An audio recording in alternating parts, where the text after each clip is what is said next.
allow the two children to have the body every year. It's okay. Off your mind. It's okay. She Off your mind. like me. Chai! Now wow, people wey suppose talk truth to power don off mic, and if we talk, na 500,000 they go sama us call am hate speech. But fear not, Mayegun don come. Him go torchlight every corner, nooks and cranny of all these bad people wey dey spoil our country.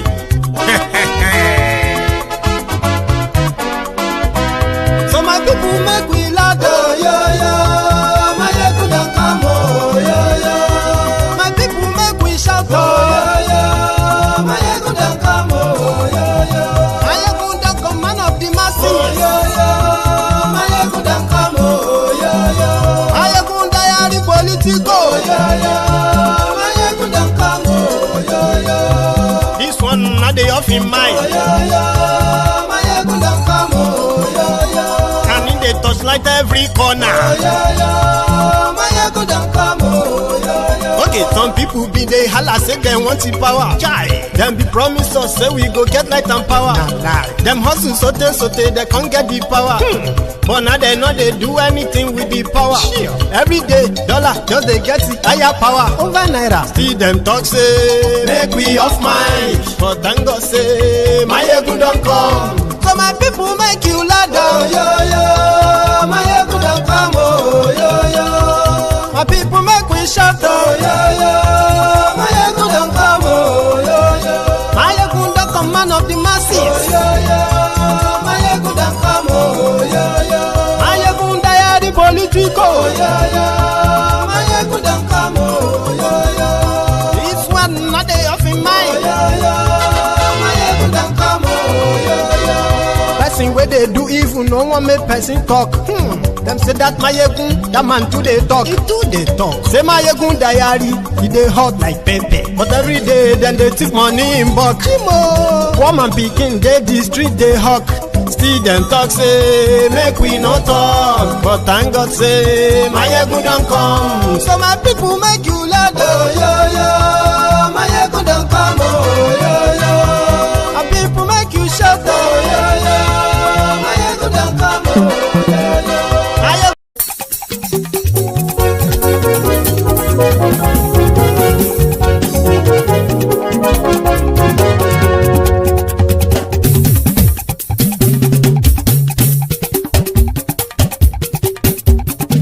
Mayegun làwa mọ̀ làmọ̀ tó dòdòdò. Mayegun diary Mayegun number one. Mayegun làwa mọ̀ làmọ̀ tó dòdòdò.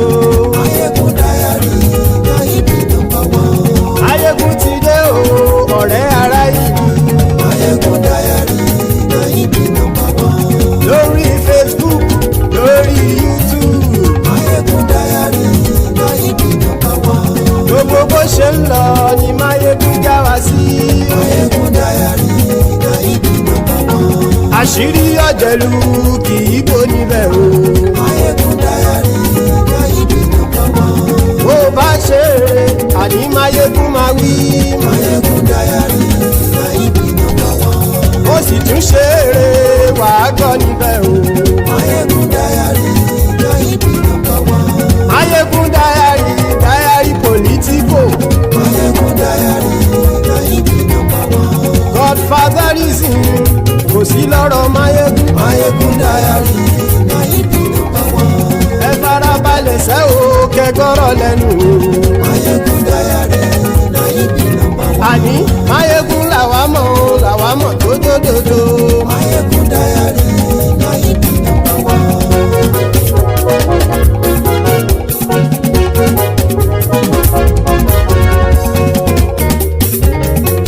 Àní ẹ̀sùn ràkì. Mayegun ti dé. Mayegun ti dé. Ọ̀jẹ̀lú ẹ̀sùn ràkì. Mayegun ti dé. Àní ẹ̀sùn ràkì. Mayegun ti dé. Lórí Facebook. Mayegun ti dé. Àní ẹ̀sùn ràkì. Mayegun ti dé. Lórí YouTube. Mayegun ti dé. Àní ẹ̀sùn ràkì. Mayegun ti dé. Bọ́ bàbá gbé wúrẹ́. Mayegun máa wí. àní ẹ̀sùn àjò. Ijó ìgbádìyẹ. Àní ẹ̀sùn àjò. Presido bá rúfin o. Àní ẹ̀sùn àjò.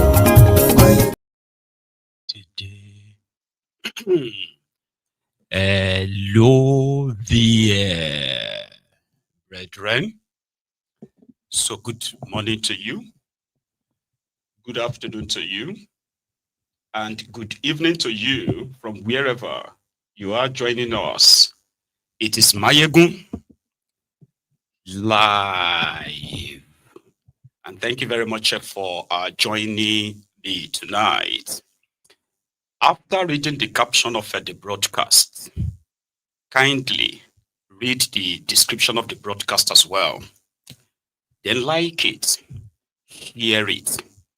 Invite your friends, invite your not so friendly friends, and tell them, your frenemies, and tell them to join us. Mayegun today, Mayegun is live. That's it. Thank you very much once again, if you have done all of that. Tonight, we are here to learn more about what truly happened in the ongoing trial of Mazi Nnamdi Kanu. In their court today, the Nigerian media have been blowing a sort of like funny headlines all over the place. That their headlines have also got so many lawyers in Nigeria so confused. And I have been watching the reactions of a lot of them in the last few hours. There is this part of Mazi Nnamdi Kanu's trial that he himself observed, and he categorically mentioned in one of his court appearances when he was speaking to the press. He said, it is either you guys are doing this deliberately by publishing misleading headlines, running with them like you just left a WhatsApp group that said, okay, go and use these headlines. You are so lazy that you come to court as judicial correspondents if you are a journalist, and then as you attend, you are attached to the court. Your job as a judicial correspondent is not just about what people say. Most of it requires you doing your own background check of what exactly happened, because that's why you are there. And if you have journalists in court, right, whose most, their only intention of attending this trial is not really to expose, right, all of the judicial abuses going on, including the abuses of some of the section of your laws, as Nnamdi Kanu is pointing out. So they are just there for sensational news, headlines. Nnamdi Kanu said, the court denied, the court this, the court that. So on Mayegun's Diary Political, we are not court. And I am not here to hold a court for Nnamdi Kanu.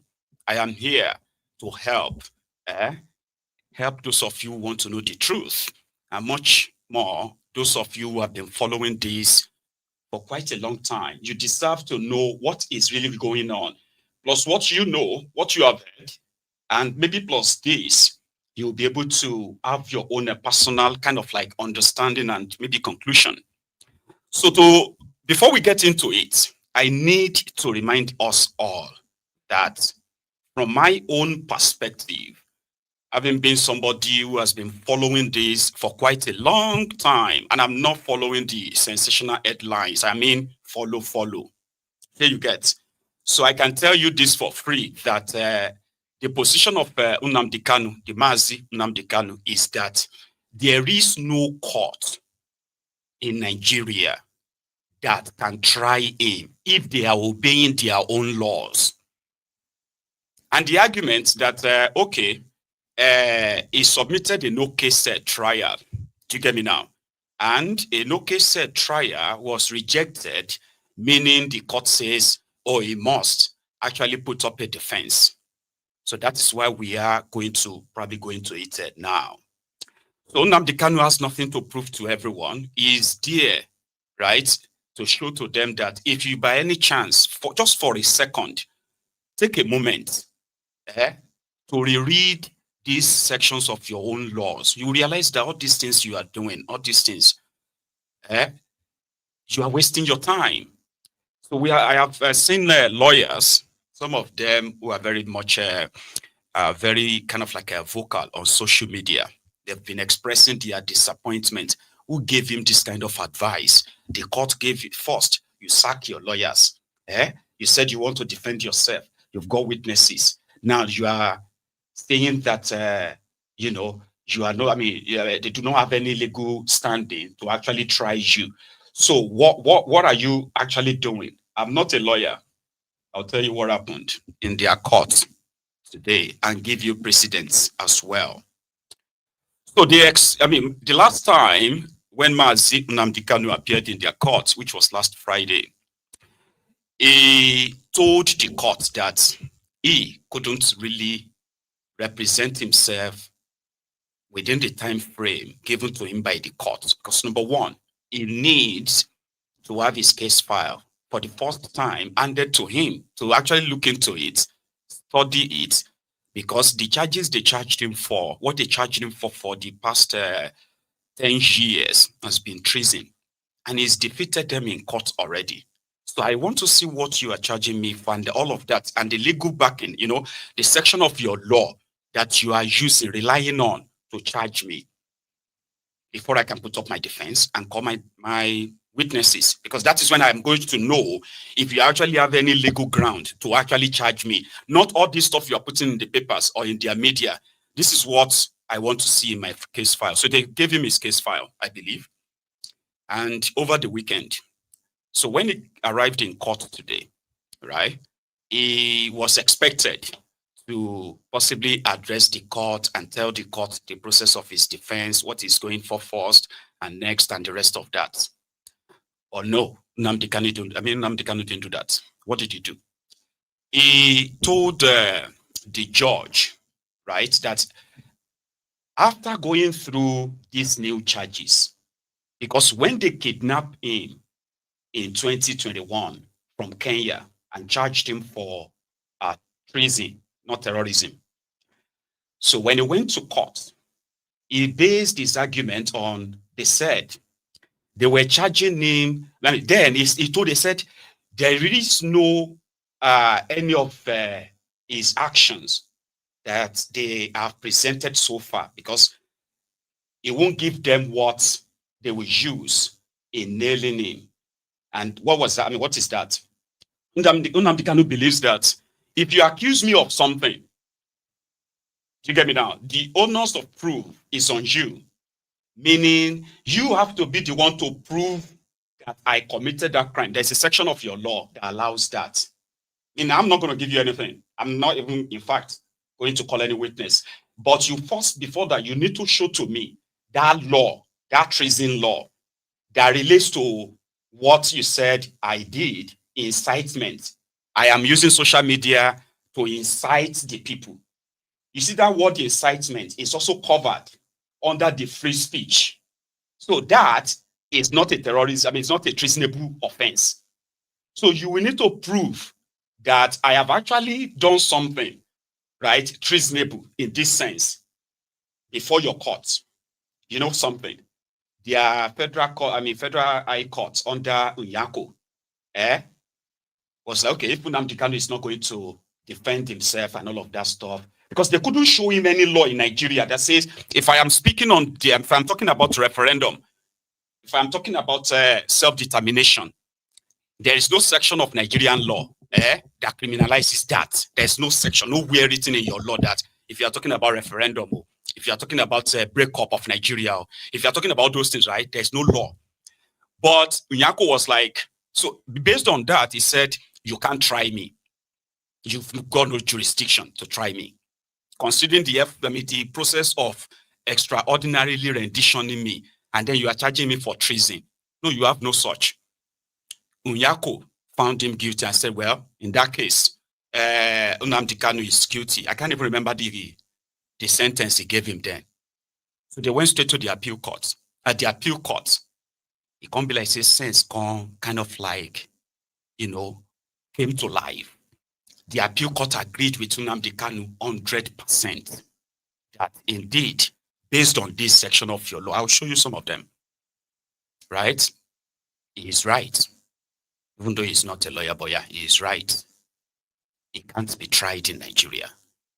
That ruling was the ruling that Nigeria failed to appeal the first 7 days or so. They waited for about 9 days before they now went to the Supreme Court and said the Supreme Court should give them the right to retry Nnamdi Kanu. Now, there's a section of your law that says he who disobey court order cannot approach the same court for any support or any prayer. Nigeria government disobeyed their own courts. They did that, they violated their own law, but they still wanted the same court, the same law, to answer their prayer. So this is the replay.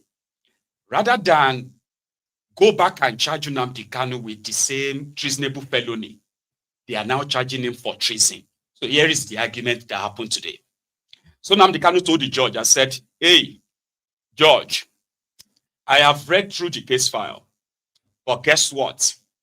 I realized that even though a court of appeal gave me the judgment in 2022, right, that the court actually discharged me and acquitted me of all of their charges. Now, because there was no law they could use, there was no part of their law. They were making up all nonsense law, the cyber act, all those nonsense laws that are not related. However, they lost. So he's now telling them that they are charging me for terrorism now. For terrorism, this is like them changing their case again. And guess what? They made a mistake. Or maybe they didn't make a mistake. It's just part of the old John dice they put together. They are charging me under Terrorism Act of 2012, where they already have a new one. That law has been abrogated, as is no longer existing because they've amended it in 2022.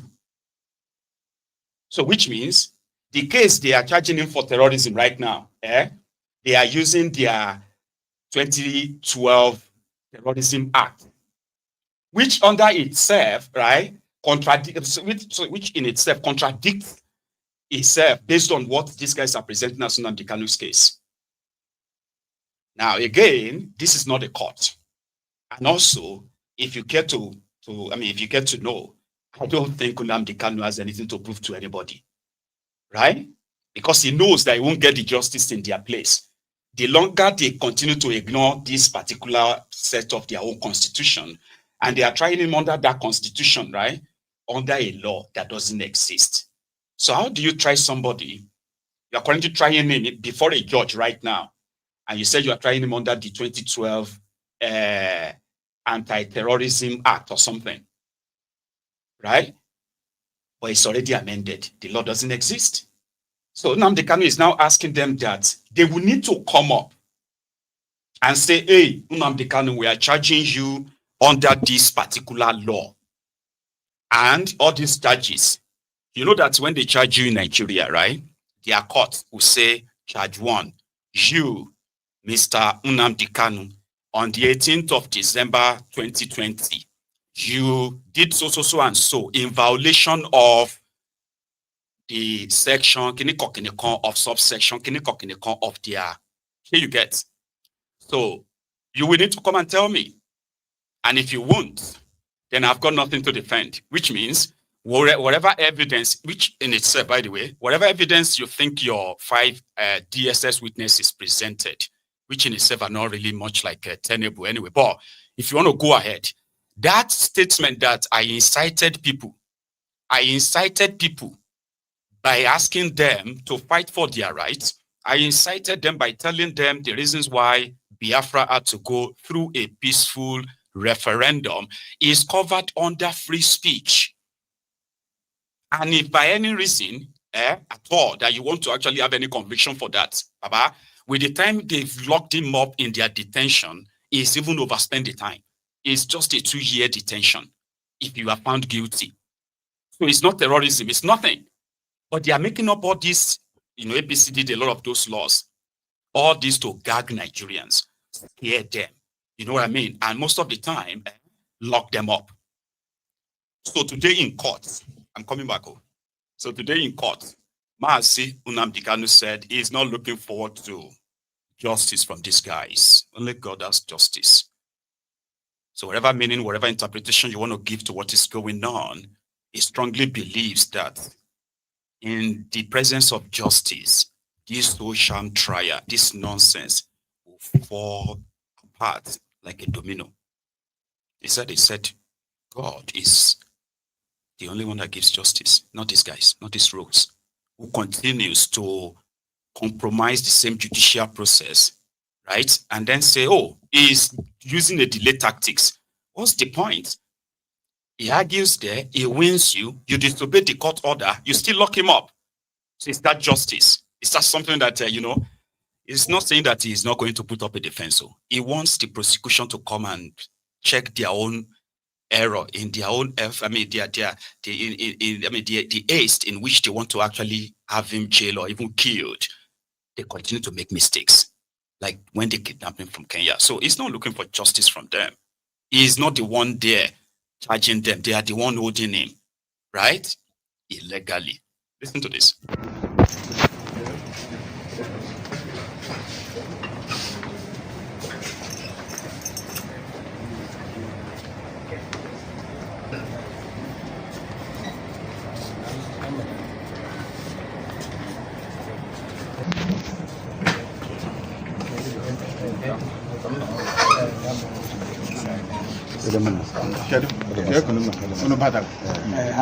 Where's the lying news agency of Nigeria? Are they here? Those liars and deceivers, are they here? That distort the news. You don't know what law is. You don't know what justice is. Where's the news agency of Nigeria? What are they? You don't know that God is a God of justice. You don't know that? That God in heaven is a God of justice. You don't know that?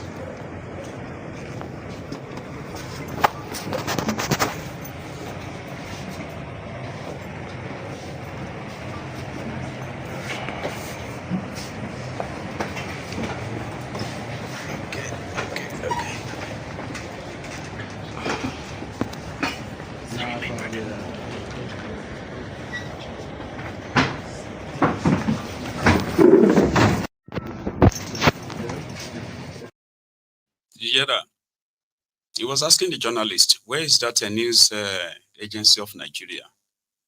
It's lying people. Sending out a wrong information simply because they want to keep the narrative in the media the same. And it's so shocking that the Nigerian lawyers, some of them have been, sort of like ventilating or something like online. What it is that thing, the only thing they haven't done is to snuff life out of him. What is that thing you think they want to really do to jail him?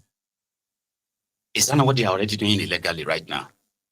So what is that thing that you think will happen if he says, go and do your ruling? Well, before you do that, right, I am going to share with you the section of your own law that says this. He's been denied access to fair hearing. When you accuse somebody of something in the face of the law, they are considered innocent until found guilty. You understand? Innocent until found guilty. And in the onus to prove that somebody has committed a crime that is a criminal offense mostly lies on the prosecutors. And that's exactly what Nnamdi Kanu is doing. There are sections of your law, as useless as that your trashy paper called constitution, that those lawless criminals are using to gag you. There are sections of it that still gives him all of these rights. But he's not looking forward to them to like obeying them. He's not. But is there going to be a record that all of this happened? Yes, there will be records. So listen to this. Nnamdi Kanu is deriving his, new move on the following, and there has been no any counter sort of like part of the Constitution that is contrary to what I'm about to read to you right now. Nothing like, okay, if you go to section, no. Listen, they have a section 36.4a, by the way, 36.4a said, whenever any person is charged with a criminal offense, he shall, unless the charge is withdrawn, be entitled to a fair hearing in public within a reasonable time by a court or tribunal. They have not given Nnamdi Kanu a reasonable public hearing. So many dramas that you don't want me to kind of like go into again, by the way. So Kanu, how is this relevant to Kanu? It guarantees a fair trial, includes this section of the Constitution, guarantees a fair trial, including the right to know the exact charges and the legal basis. Kanu argues that the charges lack this, as they rely on a repealed act, making the trial unlawful. The court must exclude invalid proceedings to uphold independence and impartiality. There's another section of that law, 36, subsection 5 of that same law, your constitution rather, said every person who is charged with a criminal offense shall be presumed to be innocent until he is proved guilty. Why is this relevant to Mazi? Now, that also reinforces, by the way, that the prosecution must prove guilty. So it must prove a guilt beyond reasonable doubt, as Section 135 of the Evidence Act 2011. Now, they are the ones to prove that Nnamdi Kanu committed an act of terrorism, not just this your social media copy and paste download videos that they think is actually relevant maybe to them, right? So we need to prove more, which means Kanu's no case submission leverages this presumption, claiming no prima facie proof exists. So no defense is needed. That's his argument based on that your section of that your law. There's another one, which is 36 subsection 6a. Here it says, every person who is charged with a criminal offense shall be entitled to be informed in writing within a reasonable time of the nature of the offense. Now, how is this relevant? Mazi Nnamdi Kanu is demanding that the section of the law to fulfill this, without it, cannot prepare a defense, violating his right to adequate facilities. Section 36(6)d. Here is another part of your law. They say this one is, again, no, don't think, like I said, this is not a court, and we are not here to probably make any impression on you, especially those of you that feels like, oh, you should go and be setting. No, there's no point. That is what is happening in their court. Here you get. These are not something that anybody who understands what law means should hear and ignore if they are not really fulfilled. And then you expect a fair trial, fair judgments, and all of that stuff. So they have violated their own laws. You know, another thing that actually makes this particular trial illegal is that appeal court discharged and acquitted Nnamdi Kanu. Nigerian government disobeyed it. Then approached the Supreme Court, right, to stay execution. And they want the Supreme Court to give them right to go and do a retrial, which means they want to go back to the same court and go and get their own prayers against Nnamdi Kanu granted. Meanwhile, the section of their law says, if anybody disobeys any court judgment, they have lost their right to approach court on any case at all for fair trial, for any fair hearing anymore. They've lost it. Because ordinarily it means that you do not respect the court, you do not obey the law. So if it doesn't favor you, you trash it. You pick the one that works for you. But law doesn't work like that. It is the same law that will release somebody who is a mass murderer and then jail someone who commit manslaughter. And you'll be wondering, how did that happen? Well, it is the law. But unfortunately, you have no choice. Once a court makes that pronouncement, you have to obey it. Yeah. And then you appeal it if you have the right to appeal in time. But these guys were like cherry picking, choose, pick and choose. And they want to do the trial again in that same their court, asking for same prayer or something like a different prayer that they believe maybe the court will now grant that. So by that section of that law, they've lost that right. This whole thing is a sham. It's just a waste of time, right? Even if they come out tomorrow and make a pronouncement, Nnamdi Kanu guilty, let the media run with it. Because that is a pre-concluded sort of like end anyway. Now let me read it more, right? It says here, it said, section 36, subsection 8 of your law says, no person shall be held to be guilty of a criminal offense on account of any act or omission that did not, at the time it took place, constitute such an offense, and no penalty shall be imposed by any criminal offense heavier than the one that would have been applicable at the time the offense was committed. Now, first, I'll tell you how this is relevant, and I'll explain it. So, what that section simply said is that it nullifies the charges under repealed laws, like the 2013 Act, as the 2022 Act changed the framework. Kanu cites this to argue the charges are retroactively invalid. So they arrested me. They said, anybody who incites public to so and so, right? This person will be charged for incitement. Okay? And then, and if that incitement leads to any form of destruction of or maybe loss of lives, it could be tried under Terrorism Act. I'm just making that up now, like an example. And then they were trying Nnamdi Kanu on that based on this, their current charges. So they are charging him on a 2013 Act that has been repealed. It's no longer valid. So there is another one with a different framework that says, those who carried AK-47, those who did this, those who did that. Here you get. So that simply means you can't try somebody that you've held in detention and being tried under a different law. You can't keep him and try him under that same old law. You would have to probably technically, right? They've got no case. Technically. But we all know they never had one. So there's another section of your law. Section 36, subsection 12. Listen to this battle. It said, subject as otherwise provided by this constitution, a person shall not be convicted of a criminal offense unless that offense is defined and the penalty therefore is prescribed in a written law. Ask them now that what is, we're asking about the law that they are using to try Nnamdi Kanu. So under this their law, what would be the punishment?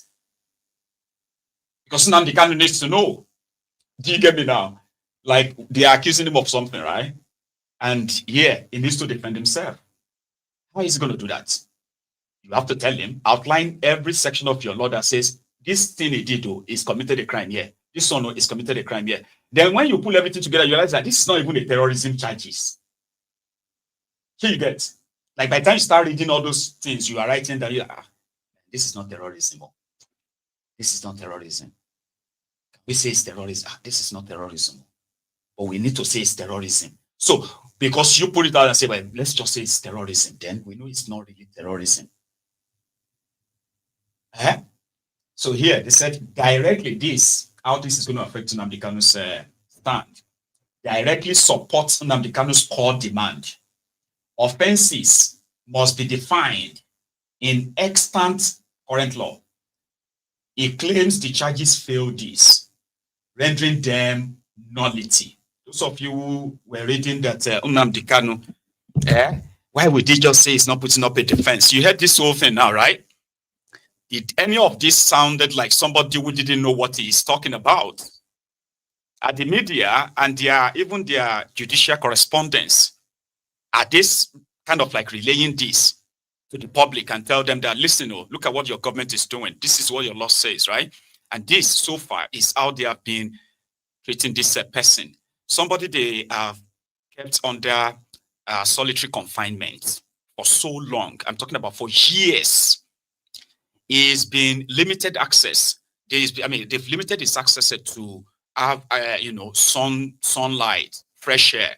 They limited that. They limited his access to medical care. They limited his access to worship or, practice his own religion in their detention. They have physically assaulted him. They have psychologically tortured him. And they do that to him every day. That is the person Nigerian court is expecting to go and put up a defense. They didn't give him any access to have, his own case file where he could study it, discuss it with his own lawyers. And his own lawyers, right, will take note from him in order to build his defense. All of these have been denied. Then they gave him 5 days to defend himself. Out of that 5 days, 2 days gone, because out of that 5 days, 1 day out of that was used in reviewing his own case, and he discovered that, look at these guys, this is a pure waste of time. They've got no case against Nnamdi Kanu. So the judge now said that, okay, if that's going to be your stand, you have to put it into like writing, your address. So, and that is expected, right, from the 4th to the 5th and the 6th of November. So Nnamdi Kanu, they would have the time, because they said his address, this is how they are doing it, to say his address, which will be on the 4th. They will put all of this in a proper address to the court. Say, based on this, based on this, based on this, based on that, I do not have any defense to put up until they can prove that what they are doing now is covered under a certain law. And if then I can put up my defense and call it the witnesses. So the court now says, okay, put that in writing and send it to the prosecution team, the people who are persecuting him, to have this copy. So that when they meet in court on the 4th of November, right, they would expect the opposition, the persecutors, they will be expected to probably present their own address too. And their own address is going to clear the position of Nnamdi Kanu or even validate it. So if they decide to say, no, we are trying you under a right law, the correct law, okay, let your judge, let him decide then, because I've got nothing to say then. So you, Mr. Judge, go back into that constitution then and read all these parts and tell me if I am wrong. Okay, you, Nnamdi Kanu, you are wrong. Okay, fine. So then they go to appeal again. That is what some of these guys are saying, is intentionally delaying them. Delaying who? Delaying criminals that are they don't have any intention of giving him any justice. Are you so kind of like, like so unbothered with truth, right, that you still feel like it should give them what they want? No. They would have to actually use their own hand or their own rope to hang themselves. What is your fear? Oh, they will just send them to jail. Somebody who has been in their detention for more than 10 years, in and out of it. It's not had a normal, proper, a family man, kind of like a relationship with his family because of this. He's not been able to actually witness the burial of his own parents because of this. So do you know how much he's actually lost, that you suddenly on social media, you are feeling concerned for him? No, we know it is not about your concern, because majority of you don't really care what happened to him, what has been happening to him.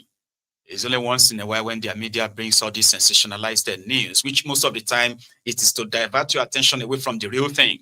Imagine if a lot of you actually understands this judicial manipulation, this corruption, and its impact on their entire judiciary image in that contraption. Do you think it won't be a different story? So again, it's got nothing to prove to them.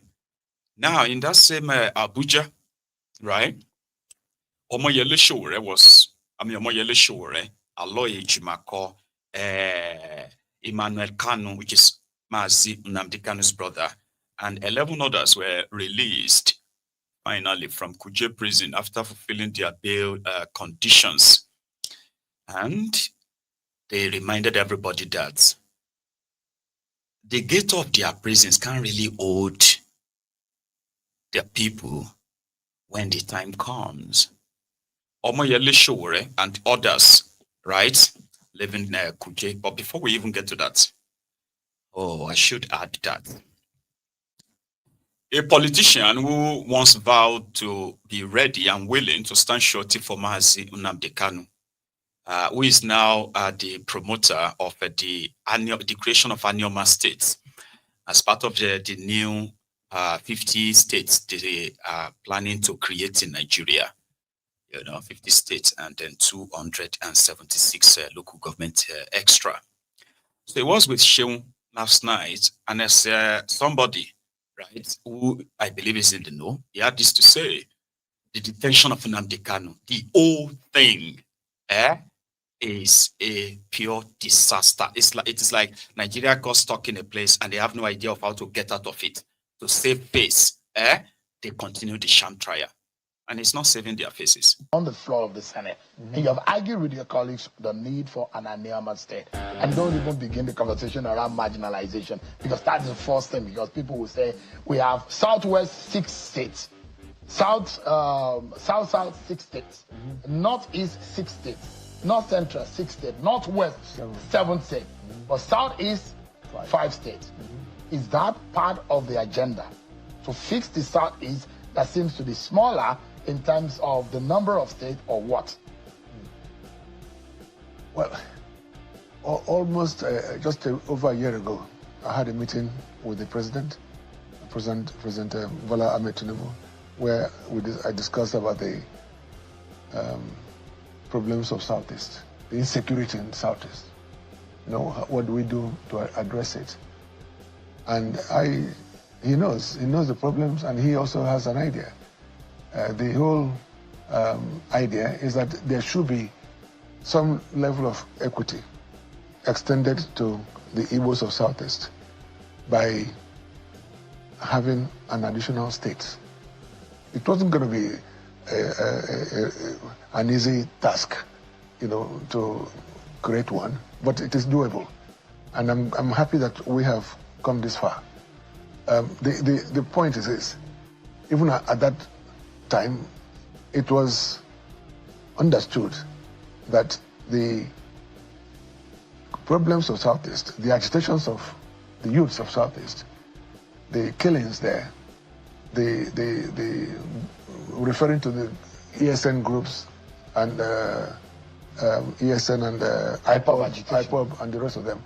These are young people who have come up to say that they are fighting for freedom because they are marginalized. And one of the areas that they've all spoken about and against is the fact that they are the only zone. Southeast is the only zone in Nigeria that has 5 states. Why is that? Why was it done intentionally to undermine them? Of course, yes. And from engaging those youths, it became so obvious that if a step is taken in creating one state, just one state, to bring it apart with 5 other zones, let's leave Northwest out of this now, at least bring it apart to the 4 other zones, then something would have been done for them. Yes, they are clamoring for different things, but I mean, not least, of course, the release of Nnamdi Kanu. They're asking for it. We know that is something that has to be done. You would just say Nnamdi Kanu to be released. Yes, yeah, of course. Why do you think so? Nnamdi Kanu has been in custody for some time now. I believe that he has been held unjustly. Many people feel that way. As a lawyer, do you think so? Oh yes. That the judicial process is unjust? Yes. Yeah, no, it has been. There's a lot of delays in prosecuting him and all that. If you want to get him tried and convicted, get on with it. But this is a guy who has been held unjustly aside, for so many months. And the Buhari government started it. I'm not talking about this government. Trial. No, so the point I'm even making now. I'm talking about the previous government under Buhari when it's facing the judicial process right now. Yes. Saying it's just because the argument is that there should be a political solution, maybe a null prosecution. Prosecution should be established on that for the case to be withdrawn. But there are those who say, well, there are allegations and it's left for the law for him to have his day in court, which is in process. But as you know, there has been some pronouncements by the Federal High Court, which has not been respected. So his incarceration is the main reason for the crisis in Southeast. But the crisis started before he was even arrested. No. The killings, the burning of police station, the killing of police officers and all whatnot. Well, look, the problem in Southeast is very different from what is said in the Northeast or Northwest and all those areas. The problem in the Southeast has to do with the perceived injustice by governments, successive governments. So what needs to be done? And one of it's why I'm here today, talking about the creation of states to make up the number up to 5. And then you have the release of Nnamdi Kanu. By the time you do these two things, I am almost certain that peace will return to Southeast. Let me ask you this question, Senator. I have spoken to so many youths in from Southeast, and they have assured me that that they are prepared to be engaged by us, by the leadership. When this is done, they don't want to die. The youths don't want to die. They want to go back to schools. They want to go back to their jobs. All they want is some level. Nuisance lele.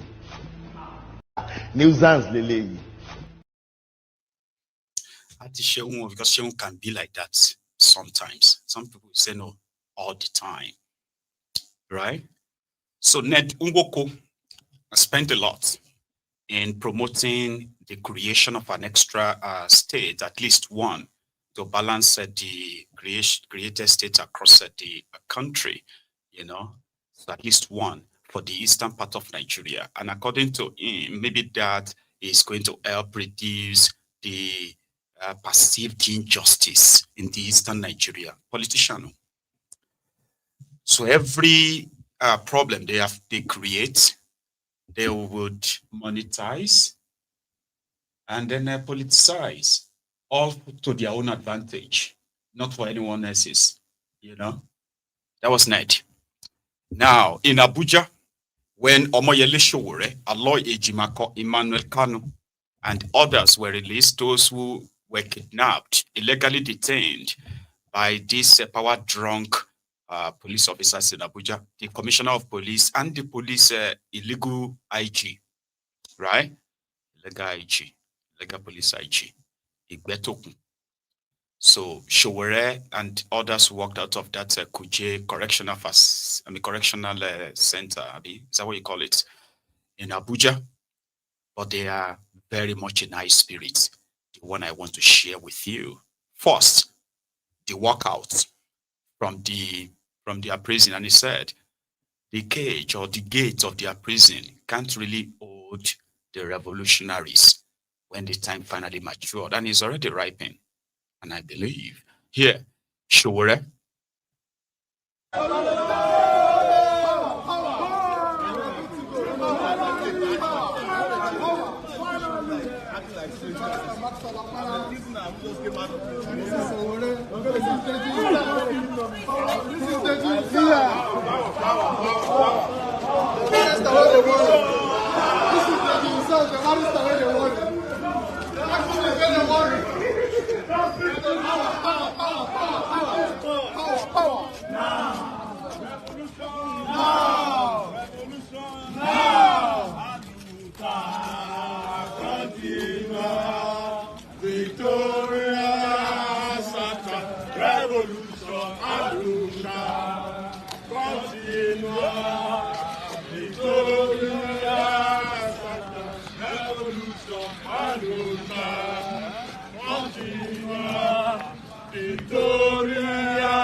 Revolution, Aluta. Take over, when we take over. people take over street. Take over street. All oppressors, them go run away. When Mazi take over, when we take over. When Mazi take over street, when Mazi take over street. All oppressors, them go run away. When Mazi take over, and we come by struggle.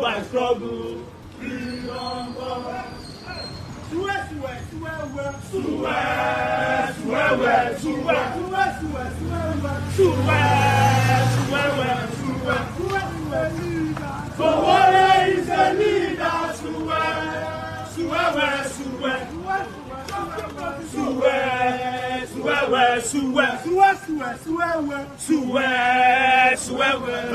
Who is the criminal? Who is the criminal?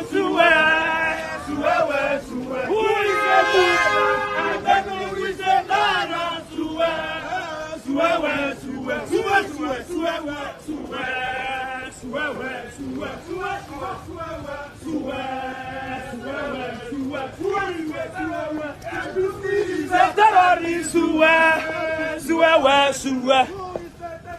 APC is a terrorist.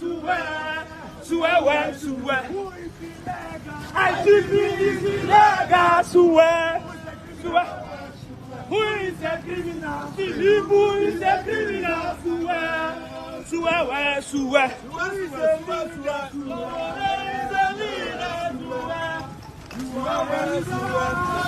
You are a leader.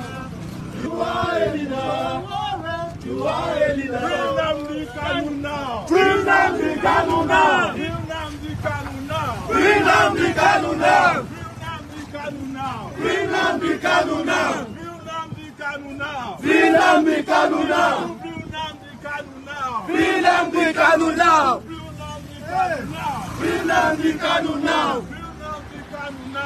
Nnamdi Kanu now. Bring Nnamdi Kanu now.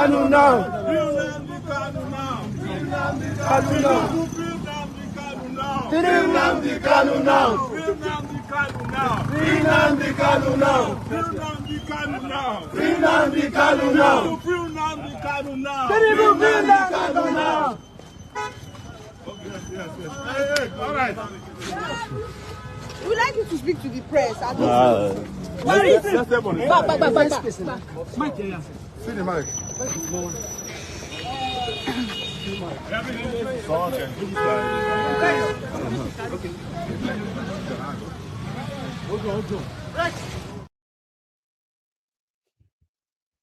Immediately, they were let out of their prison. That was when they burst into that song. And they sang it right in the premises of their prison there, that Tifnumbu is a criminal. Who is illegal IG?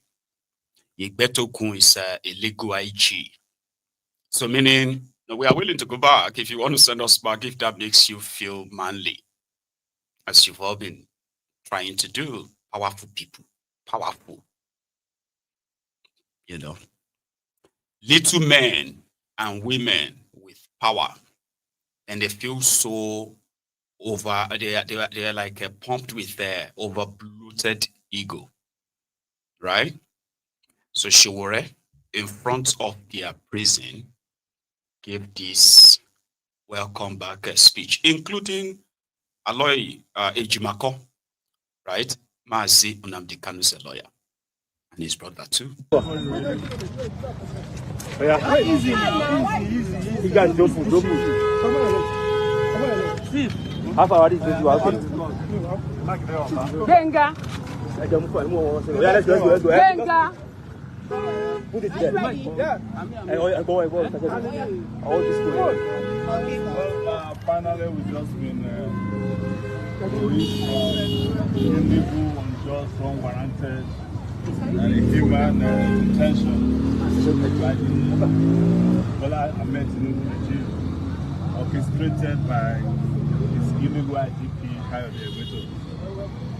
and we're heading home. Hopefully. In fact, I'm supposed to be heading to Lagos for a protest for tomorrow. We are still checking on the flight because of the flight. Have you seen the warning from the Lagos State government? They can warn themselves, can't warn. So they can't warn me about my rights. Yes. They are the ones who have to warn themselves about their responsibilities. So nothing going to stop me. It's not the first time people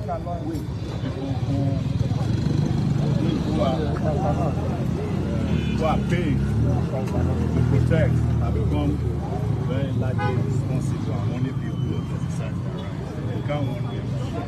Okay, now in the build-up to the protest, police had actually issued a warning and they said they contravened that warning by entering into the restricted zone, which was why the lawyer of Nnamdi Kanu was also arrested.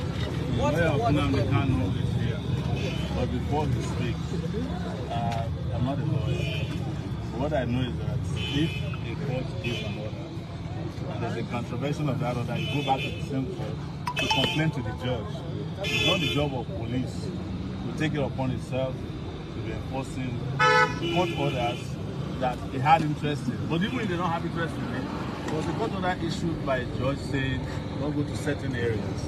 If you want to review the order, you go back to the court. If you want to complain that the orders were violated, you go back to the court.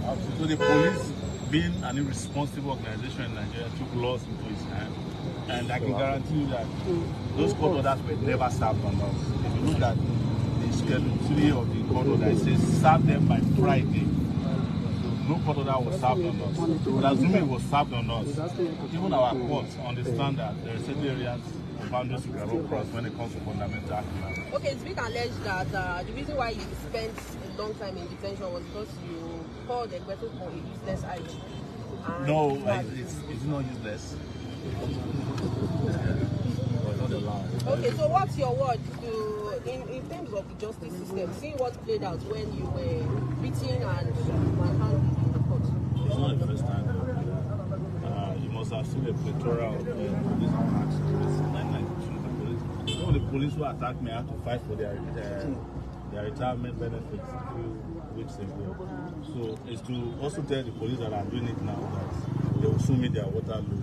There's no question about that. But most importantly, our goal is to fix the country. We can't be going after small issues, including individuals. The country we want to fix, that's what is on our plate, not this individual police. I cannot be banding words, for instance, with the police PRO, who I know doesn't know his left from his right. I can't be banding words with the IGP, who I know is no longer in the police force. And you cannot be IGP if you are not in the police force. And they understand it. That's why they lose their mind. So I have been through about 7 presidents in my lifetime since probably more now, since 1992. Several police IGPs. Some of them have had to help in the course of. Some of them I had to assist where they were even still serving. Yes. So these are not issues that bothers me a lot. Anybody who is doing what they do knows that your second vacation home is prison. The service chiefs, I need you to comment on that. The service chiefs, let me tell you, I was the first to complain about that one who said he wanted to fence Nigeria. Musa, that one doesn't know his work. He's still even better than Ebeto. Ebeto should have been fired if Tinubu were to be serious. But I'm not an advisor to the president, and I particularly don't care what Tinubu does with his illegitimate regime, honestly. So, Barrister Aloy, please, we would like you to share your experience, considering the fact that you heard all of that. So, it's the turn of Aloy Ejimakor. Showore will likely be rearrested again as he is headed to Lagos to go and empathize with the people of Oroshoki, who have had their homes and their houses demolished and been offered peanuts. We're going to get to that part. But let's hear from Aloy and his own experience in this whole thing. A lawyer got locked up and he was remanded in prison by a magistrate. So there is no spirit they call self-recognition or nothing, because the power that be wanted them locked up. Just like that, then tortured, beaten, because they could do it. Like something that, yeah, we can do that anyway, right? Listen to Aloy. Well, it's traumatic. Speaking honestly, it's traumatic for me. It's traumatic for my colleagues, everybody. If you say it isn't, then traumatic in the sense of the manner of the arrest. It was very brutal. People who were cooperating with the police were being shoved around, being beaten up. Some of them sustained injuries. Tear gas canisters were deployed directly at most of us. Two had impact on me. In fact, if we didn't have strong lungs, some of us would have given up the ghost on the spot. I don't think that type of brutality has a place in a well-ordered modern society. This is the type of thing that we need to do away with in Nigeria. Even at the police headquarters, CID, Gariki, the command, they deployed canisters, several canisters of tear gas just to get us to bundle us into vehicles that will take us to Abattoir. You didn't need to do that because we were already under your control. So that's something that should be horrible and should be condemned by all and sundry. It is not good, it's unlawful, it's brigandage, and it is executive rascality in high places. While you were in detention, Mazi Nnamdi Kanu left the city. Now we are starting to hear that he's saying what is your opinion? Considering the fact that you are also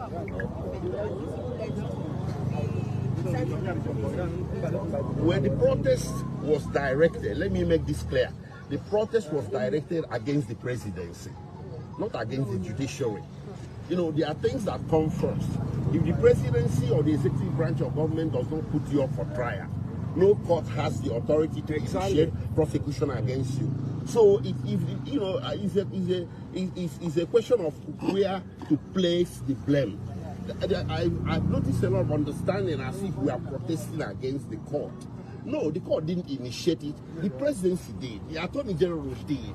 So if the presidency or the executive branch says Nnamdi Kanu's case should no longer be prosecuted, the court will have nothing to try. Exactly. This is our point. So those people saying Nnamdi Kanu is on trial and we are interfering with judiciary, contempt of court, blah, blah, blah. No, come on. That's complete misunderstanding of the situation. Yes. It is Tinubu we wanted to talk to. You don't have any business prosecuting a man that has done nothing wrong. Yes. And a man you brought into the country under situation that offended humanity, international law, and even Nigerian law. Yes. You don't have a business putting him up for trial. So withdraw. Under section 174, I think, of the Constitution, he can direct the Attorney General to do a nolle prosequi. It was done for sure here, right? It has been done in history for a whole lot of people. If the presidency or the executive branch or the attorney can say, we are no longer interested in the case, and that's the end of it, that was the purpose of the protest. Yes. So, and I was the organizer. He initiated it. Yes. Okay, by starting though. In all of this drama that played out about 5 days back, what's your own stance? Well, my own arrest is so traumatic. My own is a situation where the IG himself has become the chief terrorist of the Federation. And you know they say corruption.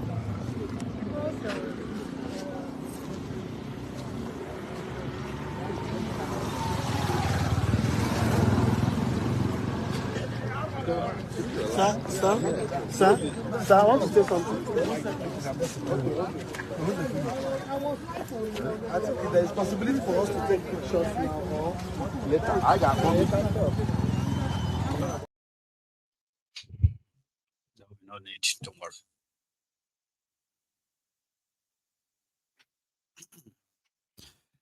Thank you very much. I'm actually putting something up, and that's why you can hear my voice again anyway. So that was from the court.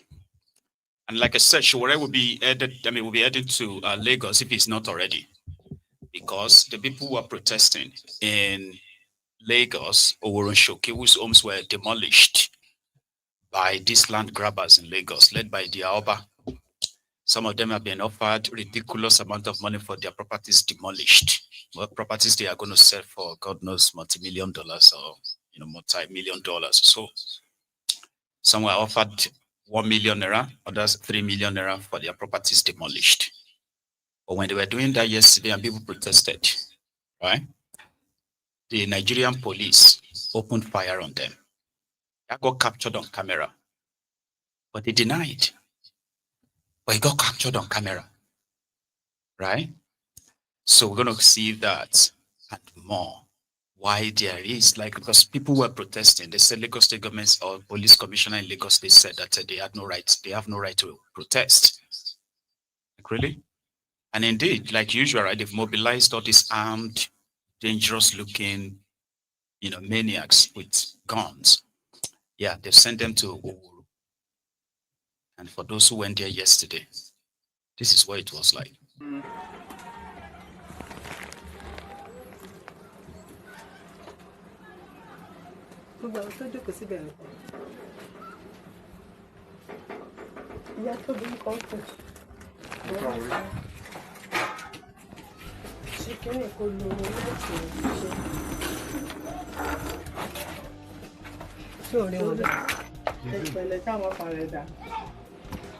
Follow. Show them what people miss.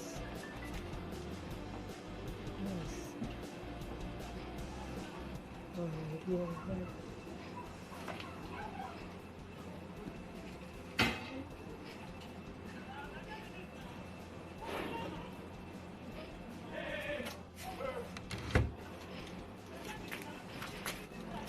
Look on.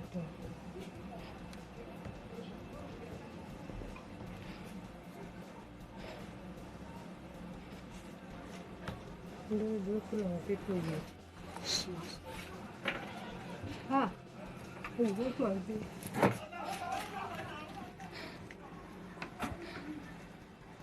Oh, they are picking.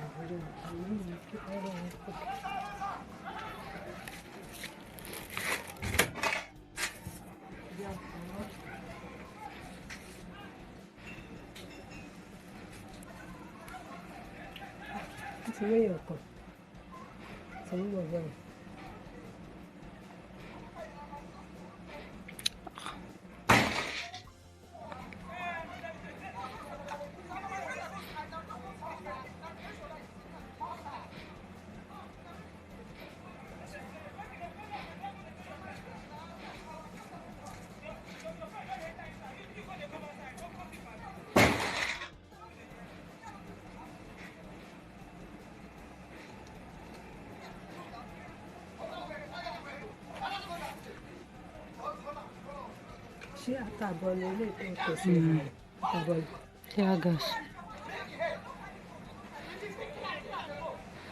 Ah, if you kill and they go.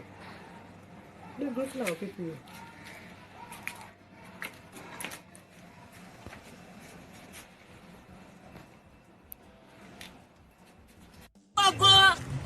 tó bá jẹ́ pé àwọn pọ́lẹ́ ni mo wáyé ni a máa ti pè wọn àwọn ọmọ tí wọ́n rí lẹ́sùn ìta ló ń sùn ọ̀pọ̀ táwọn tẹ̀tẹ̀ rí lọ́dọ̀ mi ìta ló ń sùn làwọn òbí wọn náà fàjọpọ̀ nínú òjò ṣé wọn rí skul lọ kò sí owó kò sí nǹkan kan ẹ kàn fi wá ẹ fi àwọn ọmọ yìí ní wá lára ẹ jọ̀wọ́ ẹ yọmọ nílẹ̀-èdè Nàìjíríà ẹ gbà wá mo ń sọ ẹkú kíkorò báyìí ẹ bá mi ẹ gbà wá ẹni tí wàá rò.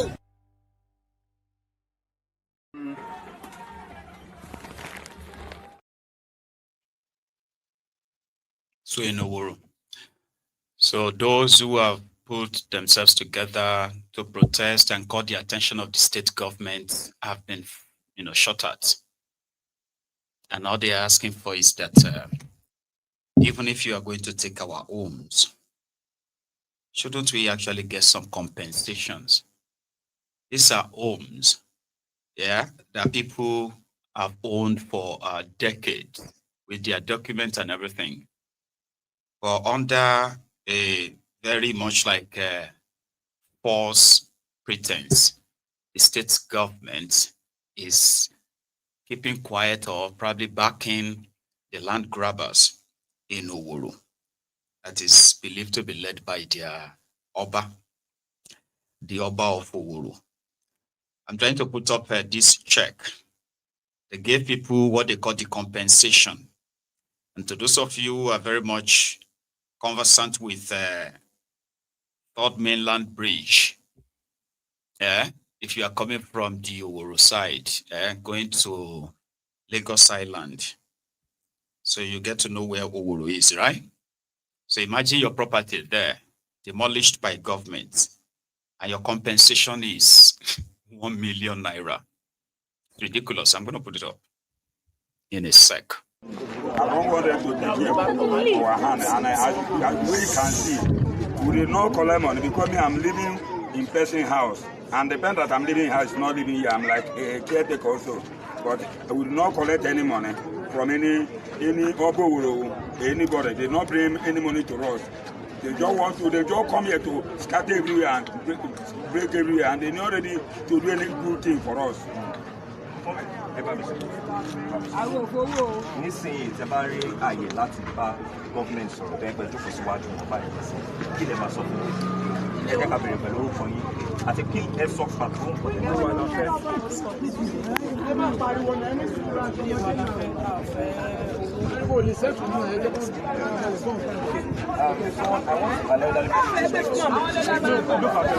Sálí ló talẹ̀ wá ló lè fowó àwọn òwò lọ́wọ́ ẹ̀ kò sí láńlọ́ọ̀dù kankan tó lọ bọ́ lọ́ba Sálí àwọn tẹ́nàntì ló lọ ń gbowó lọ́wọ́ ẹ̀pọ̀ àwọn ọmọ ìlú àwọn fámìlì ẹ̀ ló fún lówó kò ṣàwà ló fún lọ ilé wa la fẹ́ gbà padà tilẹ̀ wa.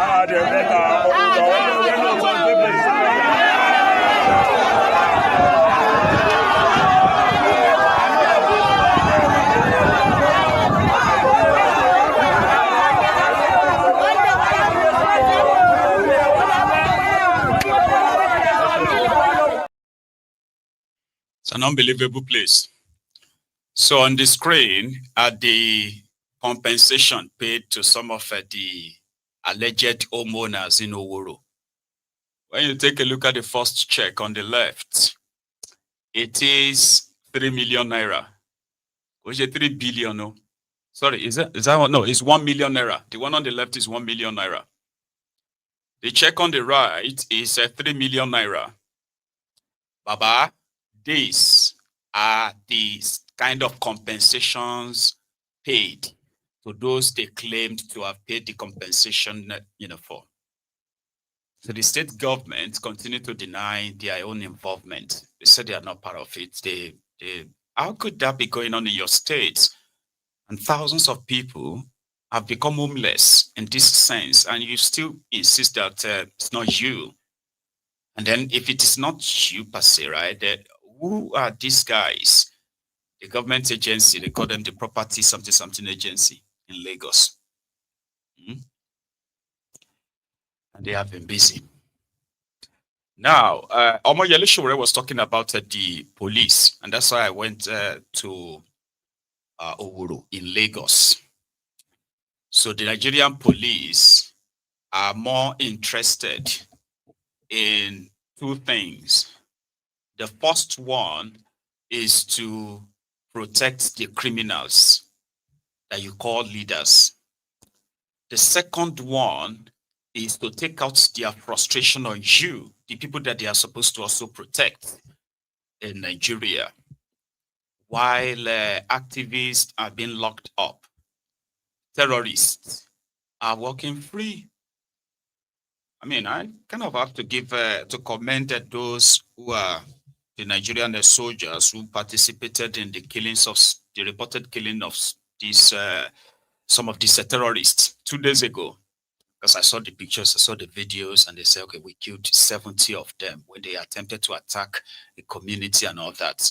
So, which simply means that Nigeria continue to play a defense when it comes to the fight against these terrorists. So they wait for them to attack and then they defend. They wait for them to attack. So the terrorists are migrating and moving on and all of that place. If they do not come close to where the soldiers have no reason to chase them. That is the strategy, right? But we caught one on camera. I think it was yesterday I was talking about the funding of these terrorists. And there was a report that, there is a gold for arms kind of a thing going on in Nigeria where people are mining gold and terrorists are mining gold and they're exchanging the gold for weapons, right? So I'll show you one clip, right? I have tried to know which part of northern Nigeria this was, right? When this video was made, but I'm not 100% sure if this video is recent. But for context on the idea of how are these terrorists getting the supplies of their weapons, how are they paying for them? Well, we have heard even though we haven't established, factually those who are indeed funding them, those who are taking these resources from them, supplying them these weapons, right? Well, take a look at this video very well and tell me what you see.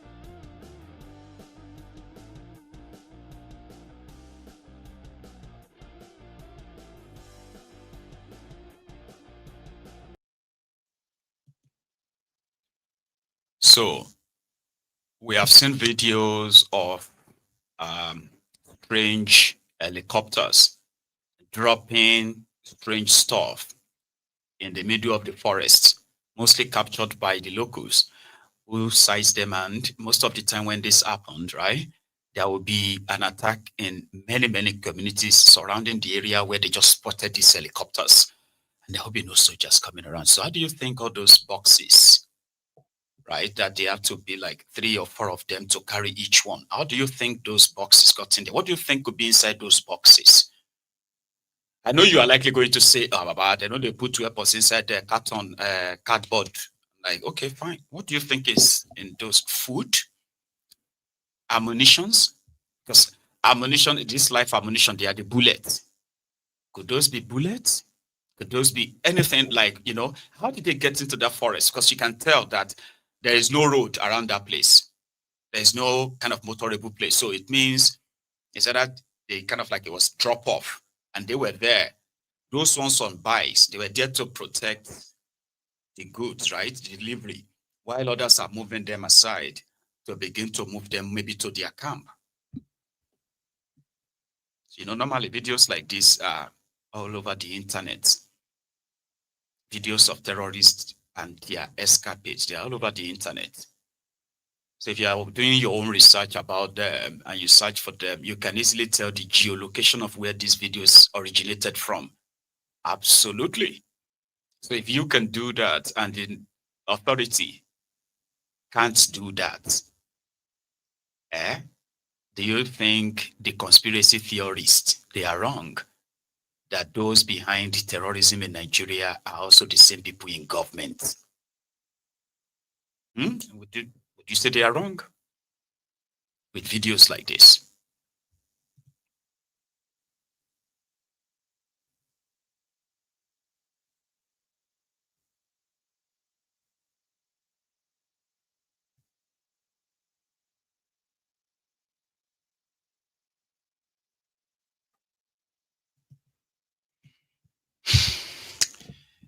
We'll leave it at that, But going forward, in Delta, it's been a while that we have heard from Bright Still Bright, right? But before that, okay, let me show you the new faces of your service chiefs. They newly announced or appointed the service chiefs. They went to see Kolu earlier today for Photoshop. And like their predecessors, right? I think some of them are already working with a walking stick. Soldiers with walking stick. Crazy, man. Anyway, here, inside the Asshole Rock this afternoon.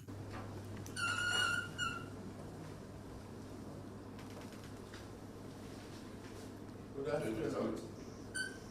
Good afternoon, sir. I bless you. I bless you. Thank you, sir.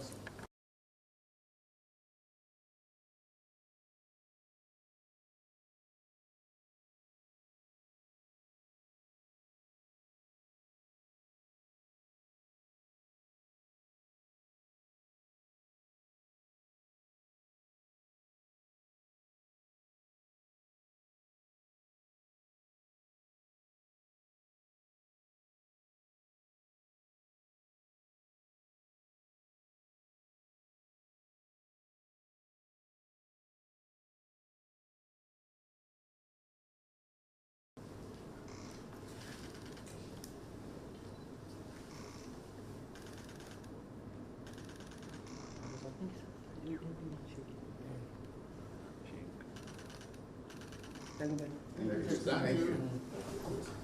very much. Thank you. Yes.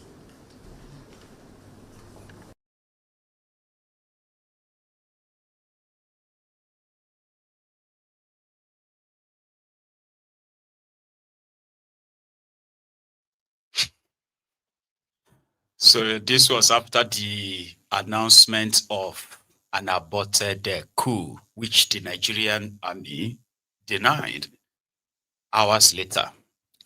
Okay. I hope the service, the new service chiefs have their, I believe they already have their job cut out for them, because the first spot should not just be Kwara. They should stop by in Plateau State and possibly meet this victim of the Fulani terrorism in Plateau State. Yeah. Take that hospital. That hospital, there are girls that were taking care, the Fulani girls. There are Christian girls that are taking care of their beloved ones. The Fulani girls are also there, so they were all mingling together. Everybody was after his own, caring for the admitted ones. The mother of the other girl that was admitted, she was there. But when the Fulani terrorists came in the night and robbed the hospital, they kidnapped 2 people. All of them are Christian girls. They raped them. One escaped. Near the mountains that is behind me, the rocks that are here, they released them around 12 midnight. They have to scroll in pain, crying. They resurfaced in the hospital again. The nurses that were on duty, they took over. Even as the time that I came the following day, there was still blood stain on their clothes. After they removed, they put another one, blood was still rushing. This is the life of Christian in Nigeria among the Fulani terrorists, the Islamic terrorists. Now, we just brought this token so that it will pass across with the donation that we have received from different parts. We'll continue to be faithful to give this one on behalf of the daughter, and we give God the glory, Baba. I'm giving you this token of, let the power of Jesus guide you. I know you have passed through pain. Take that hospital. The reality of some people in Nigeria, it seems like we all have different realities, of course. But majority's reality today is what you just seen depicted on the screen. So if the service chiefs are indeed going to be a breath of a fresh air, they have their job cut out for them. But we have seen them come and go, right? And the problem persists. While these guys become very rich, right? The people they promised security are left in anguish, wanton destruction. That seems to be endless. But their governor, well, he told the gathering just yesterday that he is under the pressure to go and join APC. He is a PDP guy. This is their governor. It is not a lie that they also put pressure on me. But I told them only 2 people will authorize me to change party. One is the God of heaven. The other is you people.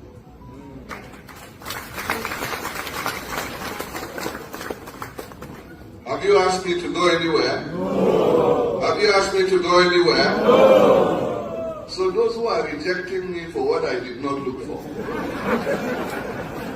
you know, they are doing a useless exercise. And they are only hiding their desire. They are only hiding their desire. The truth is that 60-70% of the people in MDC on the plateau, I make bold to say, they will be glad to have us in their party. It's just that they are biting their finger. Muslim is over. That's why they are angry and trying to twist it. And even, anyway, let me leave it there. It's a story for another day.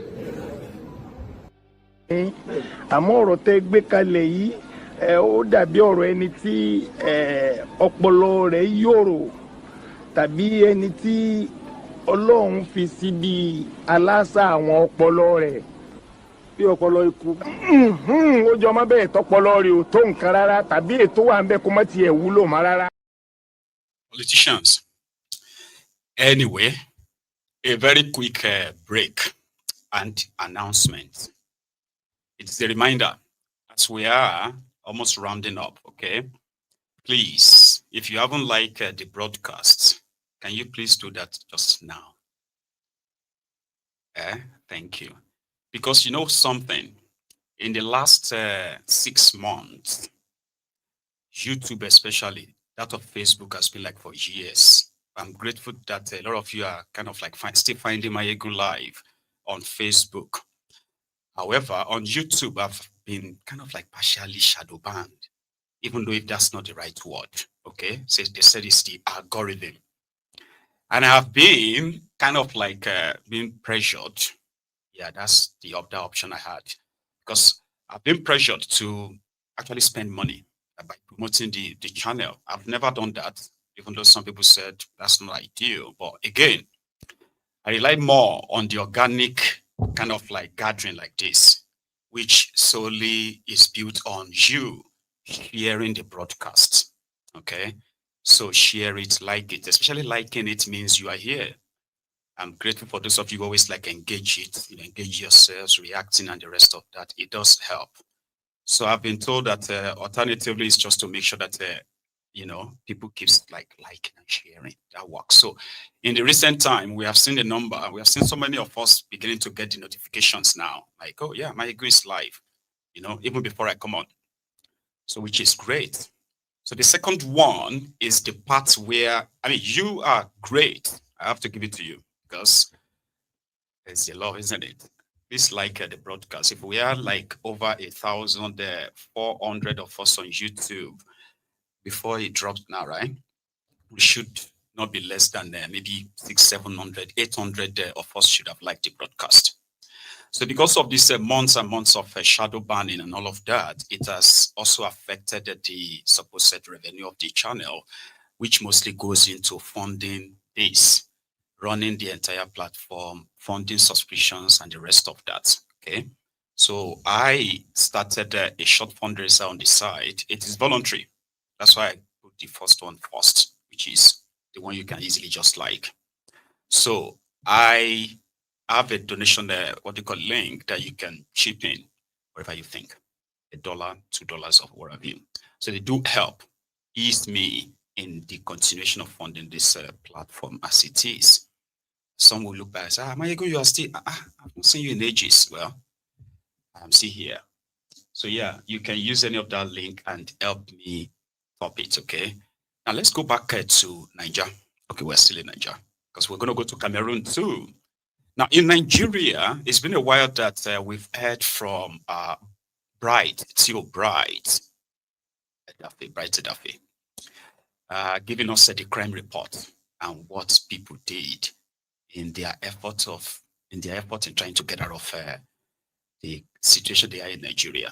So the story is the story of an herbalist in Delta who has been doing ritual for someone, and then at some point the man came back with somebody he wants to use for ritual, and he ended up being killed, as well as the person he brought. by the man who has been doing the ritual for him for a while. So they found them. So the whole story, right, and the interrogation, which is the part to show you that sometimes when the police in Nigeria ask you questions, right, even if you didn't do it, you probably will know that you are guilty already. And if you did do it, also you know that you are done for. Right, from Delta. I'm SP Dafe Bright, and this is Delta State Police Command. We are presently at Owa Aledima in Eka North East local government area of Delta State. On the 14th of October 2025, a case of 2 missing persons were reported at Agbo Area Command. These persons went missing on the 30th of September 2025. During the course of our investigation, the girlfriend to one of the victims, Friday Liberty, now stated that my boyfriend was actually in contact with a certain native doctor. When they contacted the native doctor, he said he didn't see the boy, however, he was going to do some spiritual cleansing so that the body or the victim can be rescued. While he was at it, police went on investigation and we discovered that indeed, yes, they have been in close communication before the sudden disappearance of Friday Liberty. Hence, the herbalist was arrested. Upon his arrest, he opened up that yes, Liberty Friday and a certain Okada man came to him on that fateful day, 30th of September 2025, where they murdered both of them in this shrine, killed them in cold blood, now took them to a soakaway pit at the back of this building and dumped their body. We are suspecting a case of ritual killing because when you go around the shrine, there are blood stains all over. Upon interrogation of the suspect, he stated that Friday Liberty came to him to do something that, what do they call it, quick money. That was his own statement. However, upon the victim getting here, instead of him to give him the spiritual assistance which he claimed he came for, he turned it to kidnapping and called the family in Enugu for a ransom of 10 million naira to be paid. When the money was not forthcoming, they murdered himself and the Okada rider and dumped their body in the soakaway pit. We'll be going to get the suspect very soon and also interview them. Now we're interviewing the suspect. What is your name? Amechi Okwoken. Amechi Okwoken. You are the native doctor? Yes, sir. How long have you been practicing? 2 years now. 2 years now. Okay, this boy when come your shrine, so what make you kill him? The boy, I dey do work for him. Which kind of work you dey do for him? I dey do client make they pay for him. Okay, you dey do client make they pay for him. Okay. So why you call kill him? He reach, make I talk. Talk now. He reach one day. So now my brother come. Yes, sir. Now my brother now bring the idea. Say make I bring my contact. Make we use them make money. Okay. Okay, so now when you come bring her come that day, now una just kidnap am. Yes. The Okada man uncle, wetin come be your way be say una still kidnap and kill and join. The Okada man not do anything, no.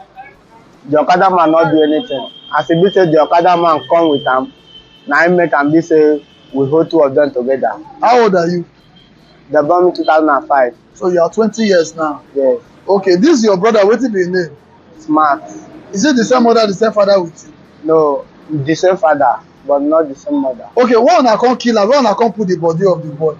As we kill am, na him we come carry am put inside soakaway. Soakaway, the 2 of them? Yes. Okay, when una call the family of the Liberty, how much una say make dem give una? Okay, 10 million for the 2. No, 10 million. Okay, 2 of them 10 million. Okay. You the step brother, what's your name? Smart. Smart. The Okada guy wey una kill together with the Liberty, why una kill am? Yeah, na wetin our juju tell us say if he dey come, say he go come with Okada man, say make we carry the 2. Okay, una juju tell una say if he dey come, he go come with Okada man, say make una carry the 2 of them. And the juju still tell una to kill them? Yes, after they see the space. Okay, so why una kill them? Wetin be the reason for killing them? Yes, because we don too much. That is, na wetin the juju tell us to do. Okay, na juju say make una kill them. So when una kill them, una feed them to the juju? No. Where una put their body? Put them for the soakaway. No worry, you talk. Yes. Una put them for where? Soakaway. The soakaway pit. Okay, so we've had them. It's unfortunate We don't know what the boy is not here to speak for himself, but according to him, they were tying clients for the boy. That is what they said. I don't know. He's dead. He didn't die alone. The Okada man who just took him there, seeking for daily bread, they also captured him and murdered him as well and dumped their body in a soakaway pit. The weapon that they used is this now this one are taking the two of them. So this one now when we do well when so say we do first paper. Now this one are taking them, yes or no? Okay, now this one are taking them. Yeah, this is part of it. Okay, it's part of what you use in killing them. All right. Nigeria's situation is a serious situation.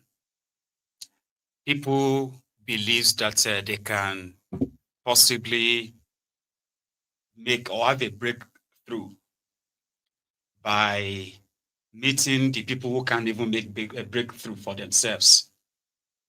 Somebody wants to do juju for you. And that juju is going to make you what? Clients to pay you or to make more money. But you see where he lives. You see what he does. Do you really think you that they call their customers? Do you really think you are not the commodity they are trading? So I have kind of heard stories where people who goes to all these guys ended up becoming their victims, or they become people who bring victims to them. And what do you think they are doing? Organ harvesting. They will tell you, say they won't do you money, juju money. Take this soap and take a bath and bring us 7 girls. And after that, you go back to the burial ground. You will see a bag of money there. And they didn't clock that they are harvesting people's organs. That's what you are giving them. They are not doing any ritual. There's no ritual.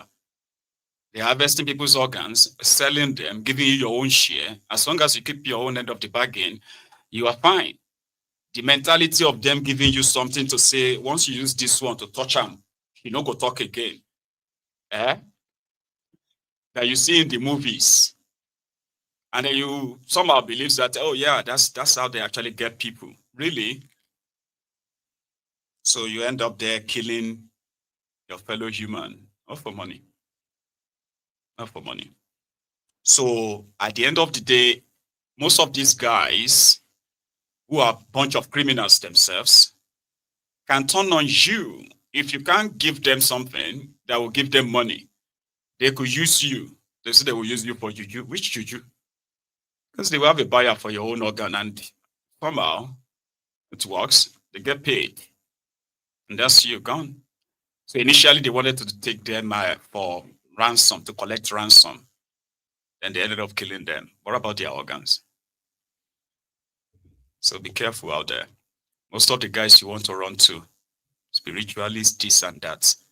I'm not saying people who are very spiritual shouldn't kind of use their spirituality, because spirituality varies, right? But when you try to go to somebody in that your desperate state, you need somebody to do you juju to find a job in a country where job no day. You ended up becoming the wife of the babalawo, or you become the sacrifice, as they call it. Just take a look around you and say, I'm looking for husband. There's this spiritualist that will help me get husband. You see, say men won't marry now with the situation of Nigeria. Can you not think and say, oh, with this situation, which young man won't go carry somebody's daughter and put her for house? It's people who can't feed themselves. How can they feed any other person? Reason now. Then you end up in the hand of one fraudster. If you're already talking to somebody who is a spiritualist, who is telling you we will do kinikon, we'll do kinikon, you are the commodity inside that contraption, Nigeria. You are the commodity. The moment they begin to ask you to bring 1 million, bring 2 million, if you can get somebody, if you can bring someone, Baba, now go you day. So you better reason now. Because if all those guys have all of this, they won't share them with you. They don't know that what people say is that they know the share updates. You are the commodity. You are in any of those fraudulent schemes that you are participating in. It's like that of the witches and the wizards. I grew up knowing that. You know what I mean? Until I started reasoning and say, or more. When Bokuwari was coming in, APC, Egbekebe and their change.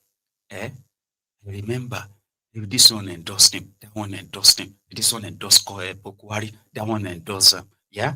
Even the witches and wizards endorsed Bokuwari. I mean it all. It's in the headline. Go and check their news. Nigeria Association of Witches endorsed Bokuwari. Nigeria Association of Wizards endorsed Bokuwari because they said that Bokuwari will do well. Maybe they knew that Bokuwari won't do well anyway. So the APC is the only political party in the recent time that scammed the the young, the old, the rich, the poor, scammed the babalawo, the mamalawo, the witches, the wizards, and nothing happened. So there's a time that we need to kind of tell ourselves that it is the same when you see all these religious people too, right? You will think, oh, they love God so much and they believe, no. They are giving something. And the reason why they are is because they are expecting something back. You get what I mean now? So only few people can actually say they unconditionally love God. Majority are there. Where they close their eyes and they are making their demand from God, you will realize that this is why they are closer to God for something. And in the process, these fraudsters can fill in the gap and tell you that they can take your prayer to that God faster by parting with little money or give us promise, right? And then you believe them and say, okay, maybe this one will help my prayer go faster so that God can make me get that job, can make me get that business, can make my business work well. Your business is suffering in a country where the Tifnubu and the Tifnubunomic is killing businesses. But to you, now that guy will carry all those, the designed room there, speaking to a spirit who protects you from a country where the policies are already there to kill you, strangulate you. Reason more, you realize that majority of the things you are praying for, majority of the things that send you into the hands of these fraudsters all over the place, in that contraption, under different guises, right? Majority of them are caused by failed leadership, failed government. Full stop. If you have good leadership, good government with good policies and everybody's, under the law, right? You will realize that most of these guys will go out of business. They will go out of business because you won't go to them and be asking all those ridiculous nonsense that please, pastor, say, your mother, your father, you remember your father is very tall, is short as well. Say, yes, pastor, thank you. A country that is led by rogues, turning out, criminal policies that continue to mitigate against the people themselves.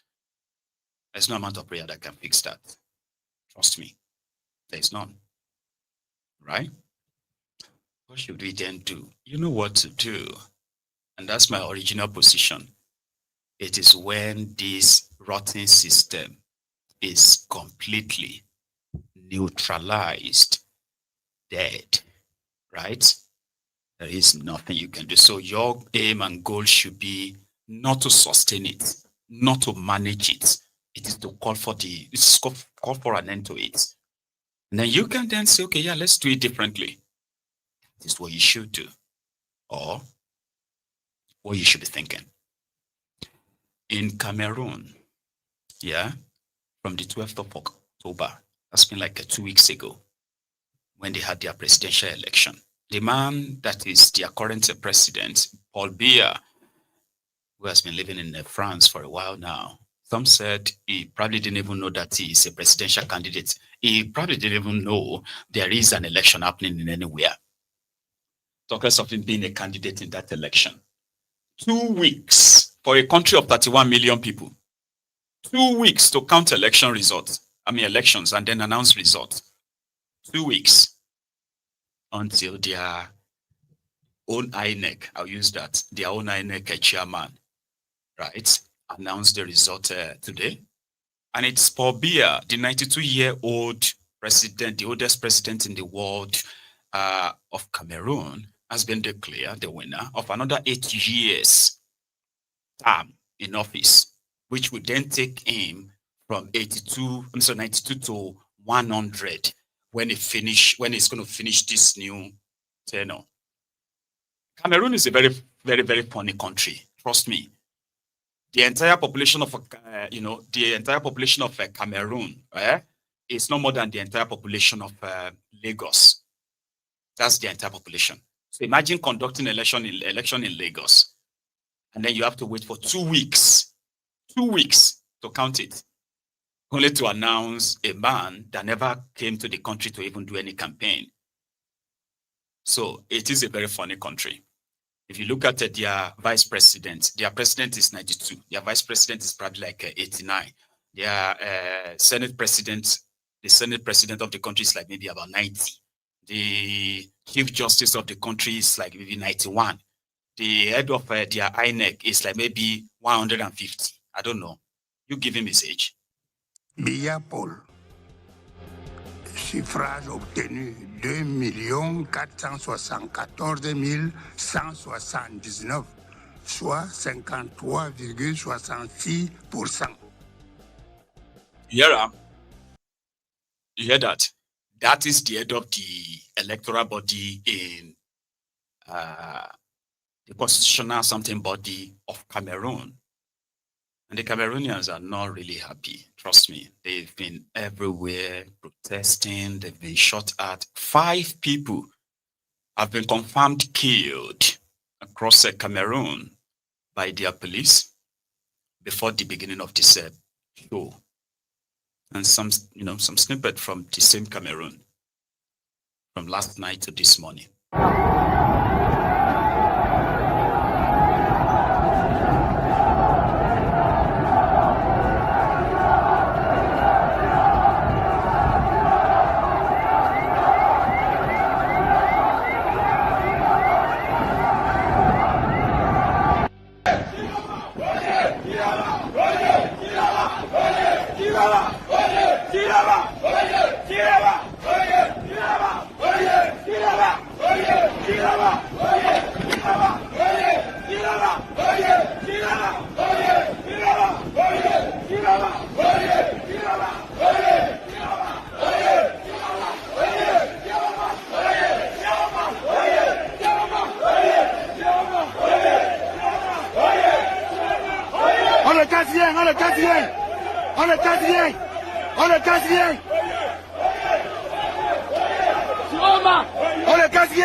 Voilà la police qui marche avec nous, voilà la gendarmerie qui marche avec nous. On ne casse rien. On ne casse rien. On ne casse rien. Voilà la gendarmerie qui marche avec la population. Voilà ça. C'est pas que, voilà ça. There is more, but because of our time, and I see a few things to share just before we go. He's been declared winner, and as expected, right? Reactions followed, but could it be sustained? Could they push further to ensure that, no, this is not going to stand? We don't know. The man that is challenging him is also not a young person. That's why I said the Cameroon is a very funny place. So this is the guy challenging him, and I heard that he himself is like about 80 or 82 or something. So he declared himself a winner because it doesn't take 2 weeks to count elections like that. So they have their own reports, but at the end of the day, he's allocated 35-point-something% of the vote, while Paul Biya is allocated 53% of the vote or something, in Cameroon. So this picture of Paul Biya is more than 20 years old. I just thought you should know, in case if you are probably coming across it. This is the man Paul Biya. His current state is, that was Cameroon. In Ibadan, as it is reported, school children, for God knows what happened, engaged in the inter-school fight, kind of like a street fight, and it was captured on camera. I decided to share that with us this evening. School children in Ibadan. That's all your state, right?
Our leaders of tomorrow.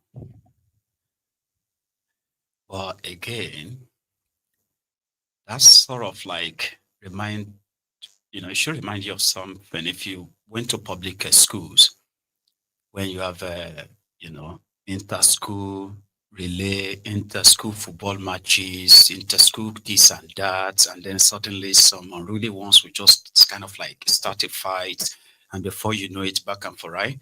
But in 2025,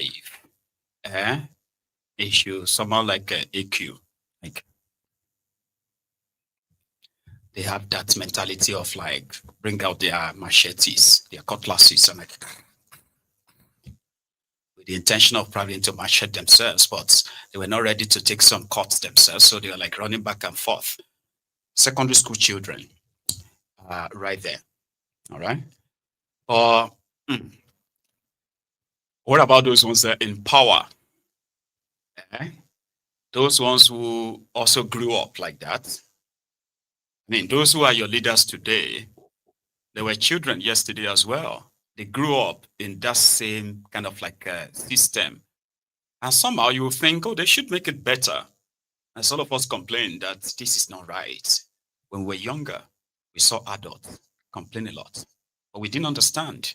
But some of us are now older, and life lesson has taught us that a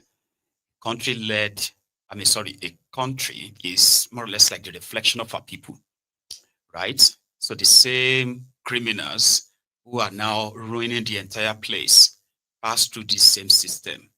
And this is what they could give us. We are not going to manufacture people from elsewhere, right? To probably make that contraption work, okay? So if those who are supposed to make it work have sustained a primitive system that is kind of like laced with so much corruption, like immorality and all of that, okay? So then the result is what we all have to bear. You get what I mean? You're not going to manufacture people to come and do it. No. If people feel like they deserve better, right, you will expect them to do better. But no, they won't. Sister, we produce those children who are using cutlasses, produce the ones who are also looting the public fund. Here is a road in Ogun State that's shared just a few hours ago. Today, 26 Sunday. This is 3:41 p.m. This is the situation of this road, Itele Road, Ayeto Road, Lagos Interboundary. This is Ogun side. This is Lagos side. You can see how car were parked, and the road is the Lagos side is very okay. People have to queue and wait for this water to flow before they can pass. Even presently, there are some cars stuck, which sure that those cars will be damaged. Stuck inside the water there, you can see. People cannot perceive many of these cars here. Even people, everybody just have to wait. Government, that Kwabiadu will call on you. Yayi, the senator of Ado Daughter, we call on you. You guys should come and rescue your people. This is not the government we want. This is not the one we vote for. This is not the one we pray for. This is bad. This is bad. It's terrible. It's bad. It's terrible. What if there is emergency? How will somebody escape with this water, with this river on the road? This is not good. You people should consider us. We are human beings like you. It's bad. Asiwaju Bola Ahmed Tinubu, we call on you, the president. We call on you. This is Lagos in Ogun State Interboundary. Look at it. Lagos side is very okay. Look at it. Only Ogun State. What's the problem with you guys? Each time we be calling on you, no respond. Not even filling up the road, even though if you don't tie it. This is bad. This is bad. They don't care. But like I said during the program, in Nigeria, we all have different realities. Something that is burning you in the house somewhere is burning somebody in the back elsewhere that they are struggling to even touch it.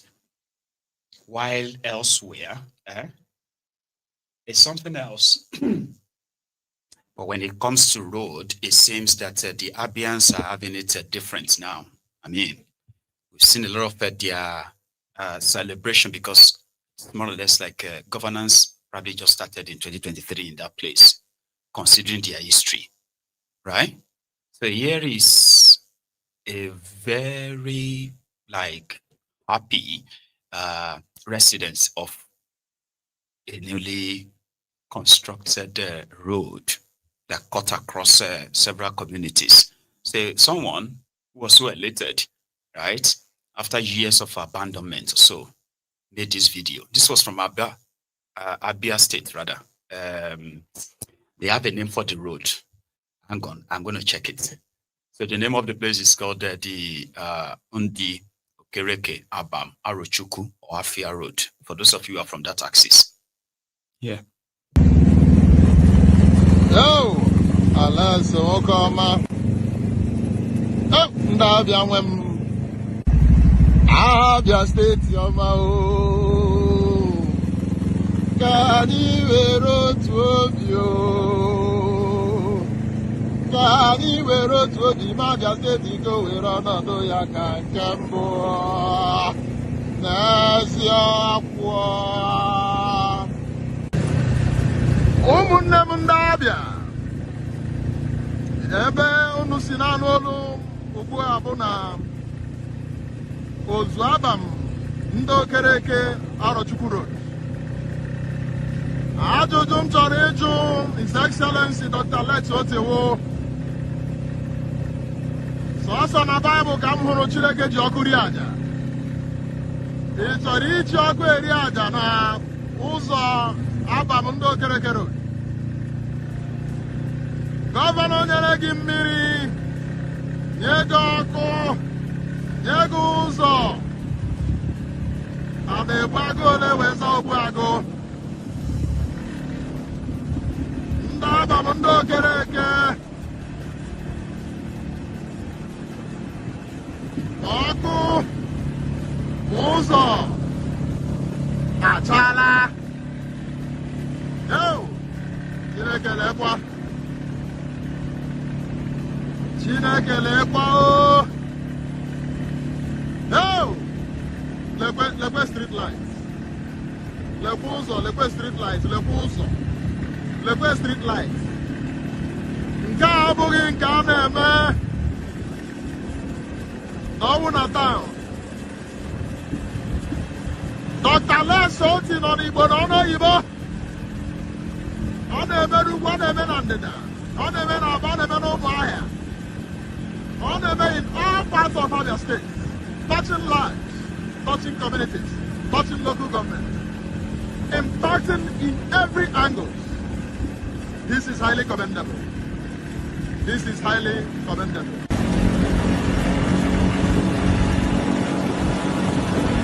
Osiota setiri ọkụ a, setiri ya.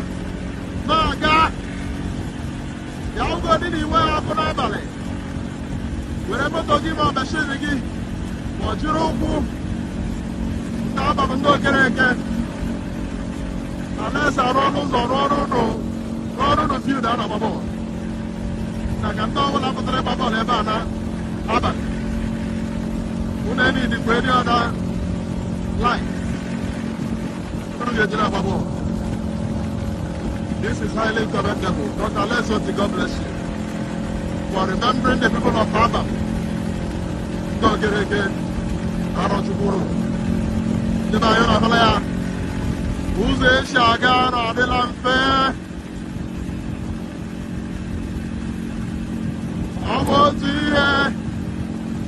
The government dinner. Dr. Lex Oti has maintained. Ụgbọ dị ọbịa ụgbọ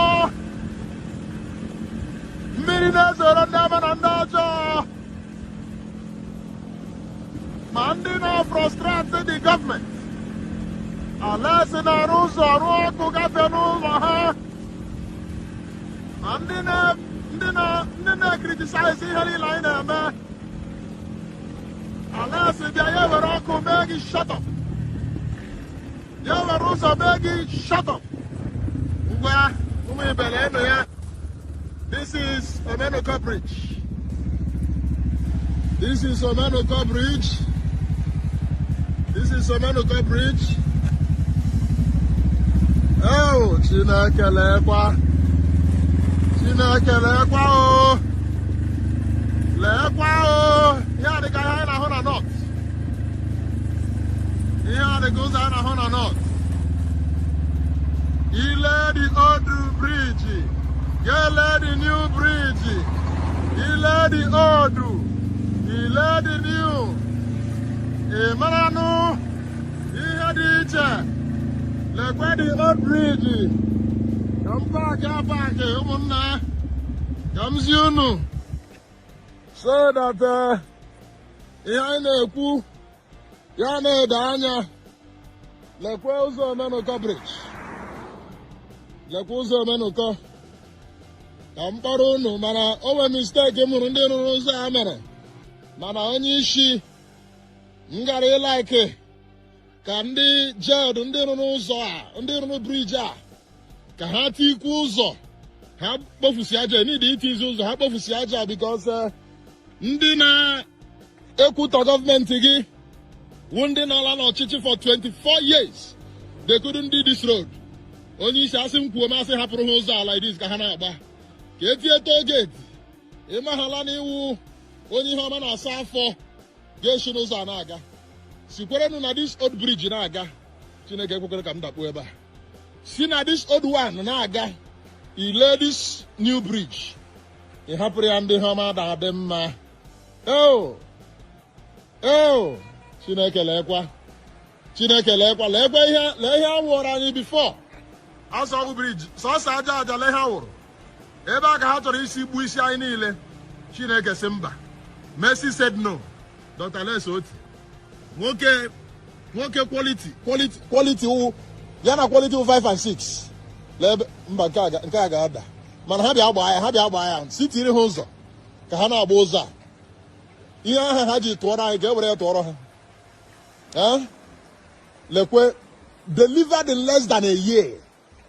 So my question wụ, where are all this money?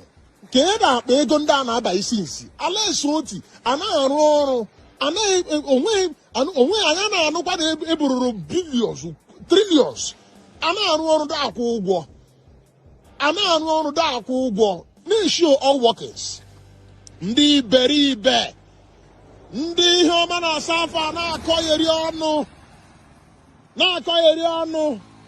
Lekwe ya lee ụzọ apụtala m lekwe the old. Lekwe the new. Chineke si ezila m gị ụzọ ndụ. Ziga ụzọ ọnwụ.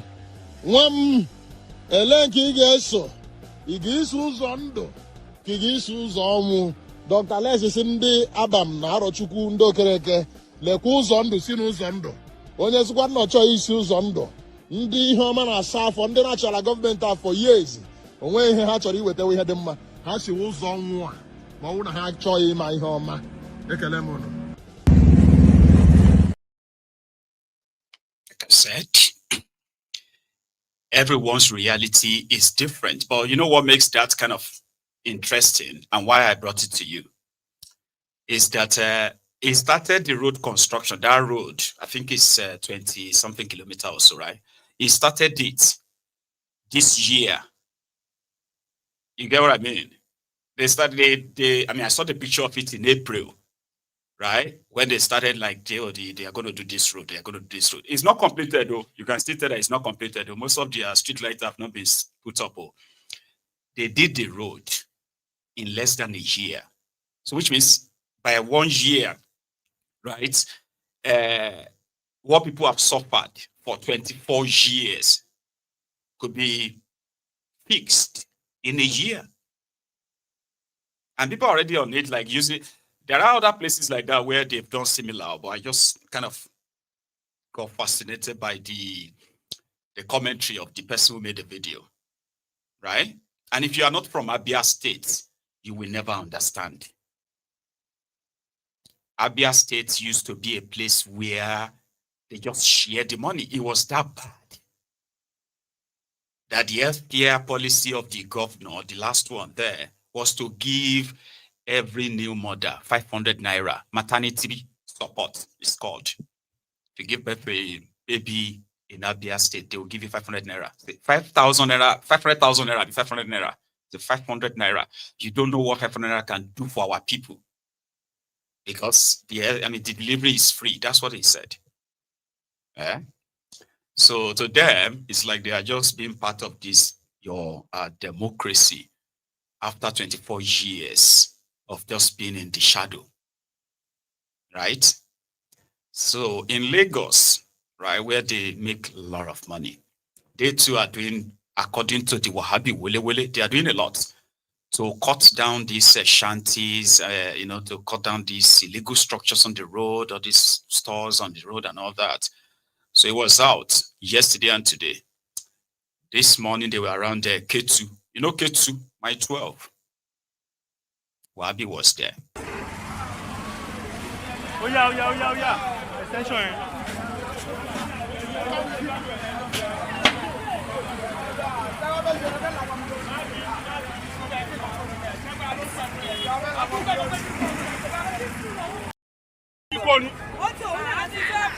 Gbọ́dọ̀ wá sí bíbá ìmọ̀ ẹ̀yìn yẹn ní tẹ́ súnmọ́. Tẹ́ bá fi lọ́lé ẹ má wá sí bíbá ìmọ̀. ẹ máa fi lọ́lé ẹ má jáde wá síbi o. Ó ti dé wọ́n. Ó ti dé wọ́n. Ẹ má lè kó wá fún yín tẹ̀lé tajà níbàyí mọ́. Ẹ lè padà síta. Ó ti dé wọ́n.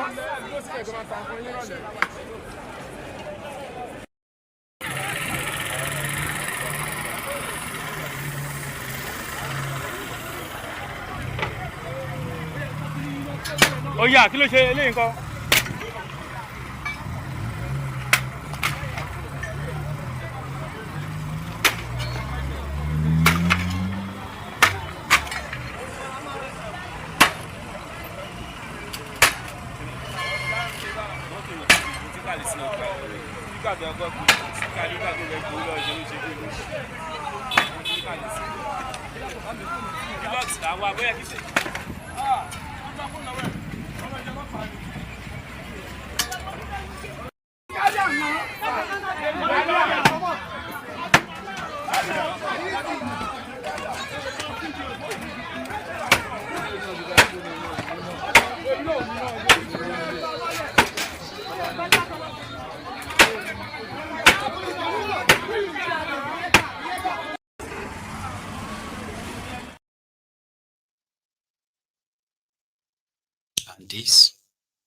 And this one too, but that was not. This one is not in K2.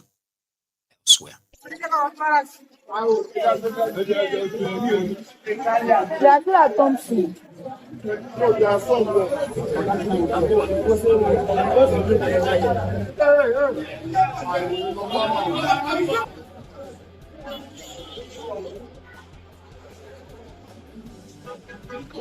Carry this in deep here.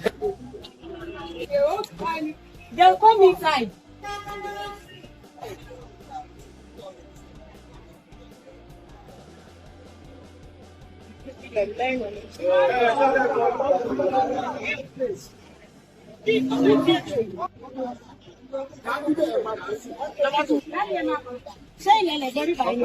Why are you putting your market here?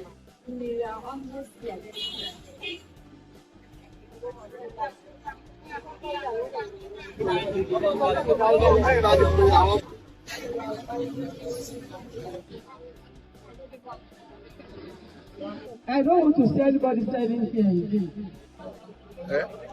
Àwọn èèyàn pàṣẹ bí orí walkway. So, ó wá ní ká lé àlẹ́ àti pẹ̀lú ọ̀gá àwọn ọ̀ká ẹ̀kọ́ àmì pé kí wọ́n fún wa tó àlọ́jọ́ obìnrin tàbí abẹ́rẹ́. So, wọ́n kọ́ fún wa ní ibi extension tá a lè dé dúró sódà tá a lè pàtẹ́kẹ̀ sí ìdí níṣẹ́. Ẹ gbọ́dọ̀ ìgbà sí ẹ wo ìjọ tàbí nínú ìgbọ̀tí mọ́.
For us, it's very much essential, for our people to feel safe.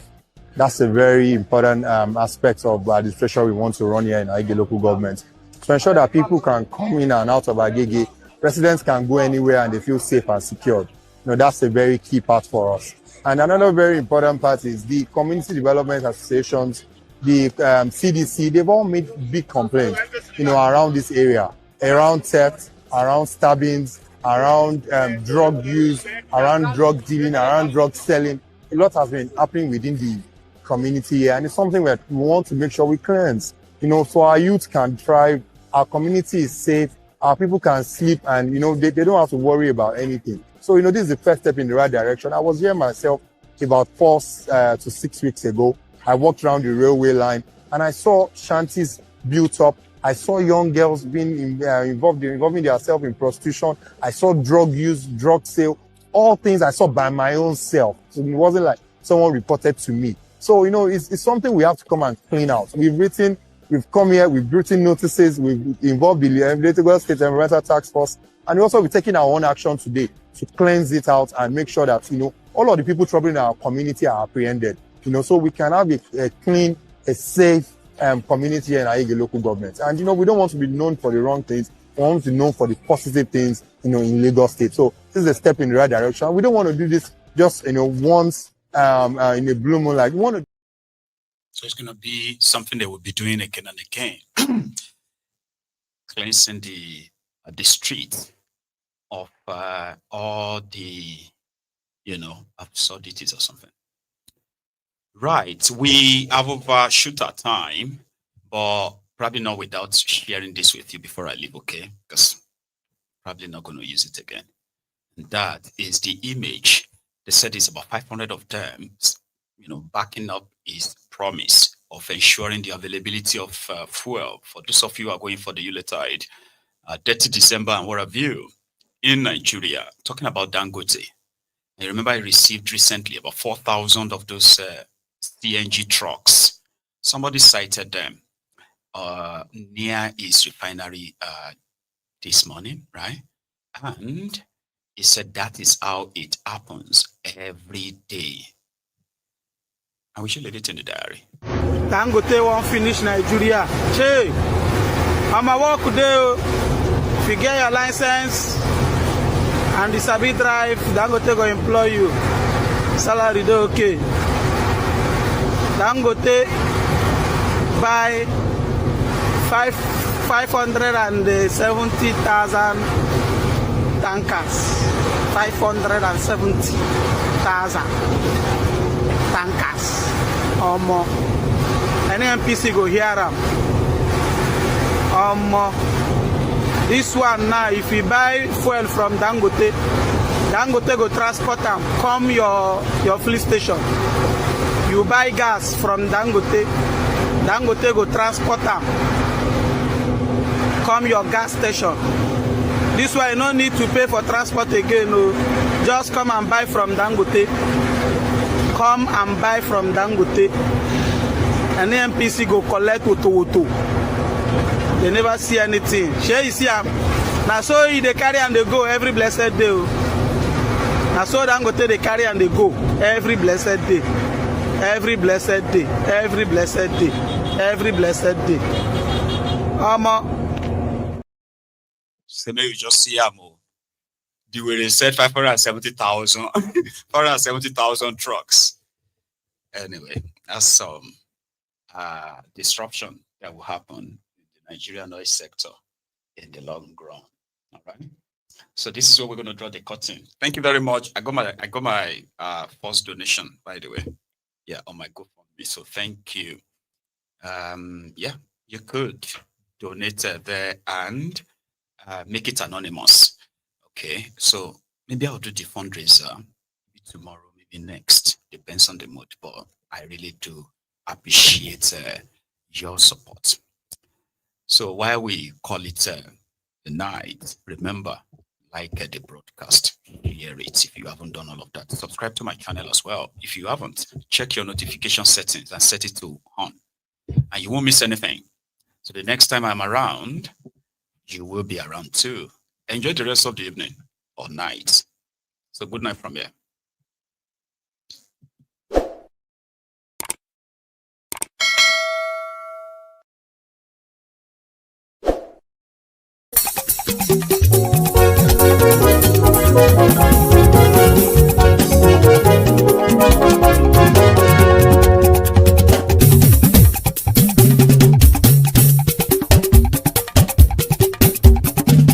Ayégún làwa mọ̀ ọ́ làmọ̀ tó dòdòdò.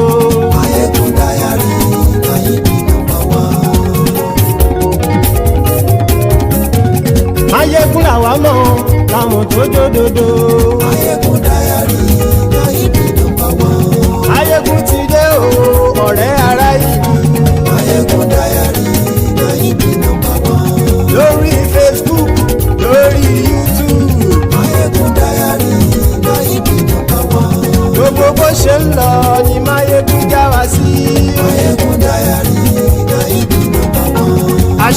ọ̀jẹ̀lú kì í bó níbẹ̀ o. Mayegun Diary Nayibi #1. bó bá ṣe eré àní Mayegun máa wí. Mayegun Diary Nayibi #1. ó sì tún ṣe eré wàá gbọ́ níbẹ̀ o. Mayegun Diary Nayibi #1. Mayegun Diary politico. Mayegun Diary Nayibi #1. Godfatherism kò sí lọ́rọ̀ Mayegun. Mayegun Diary Nayibi #1. ẹ farabalẹ̀ sẹ́ o kẹgọ́rọ̀ lẹ́nu. Mayegun Diary Nayibi #1. àní Mayegun làwa mọ̀ tó dòdòdò. Mayegun Diary Nayibi #1.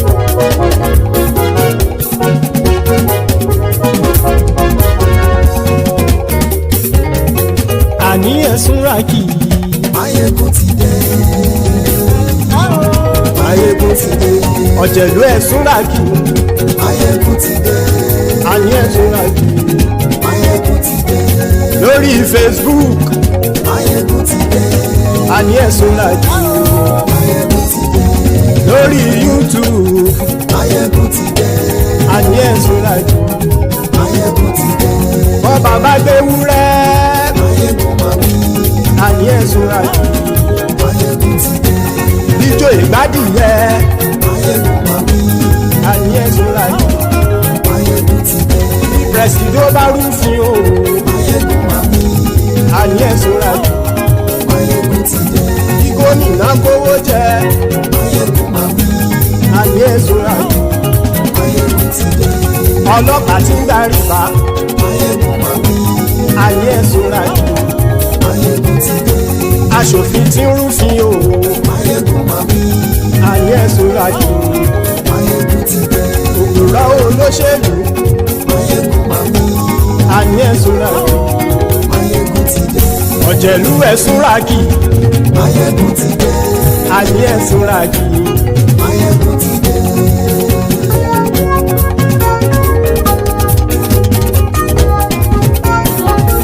Mayegun ti dé.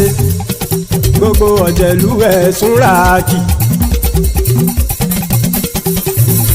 Mayegun ti dé.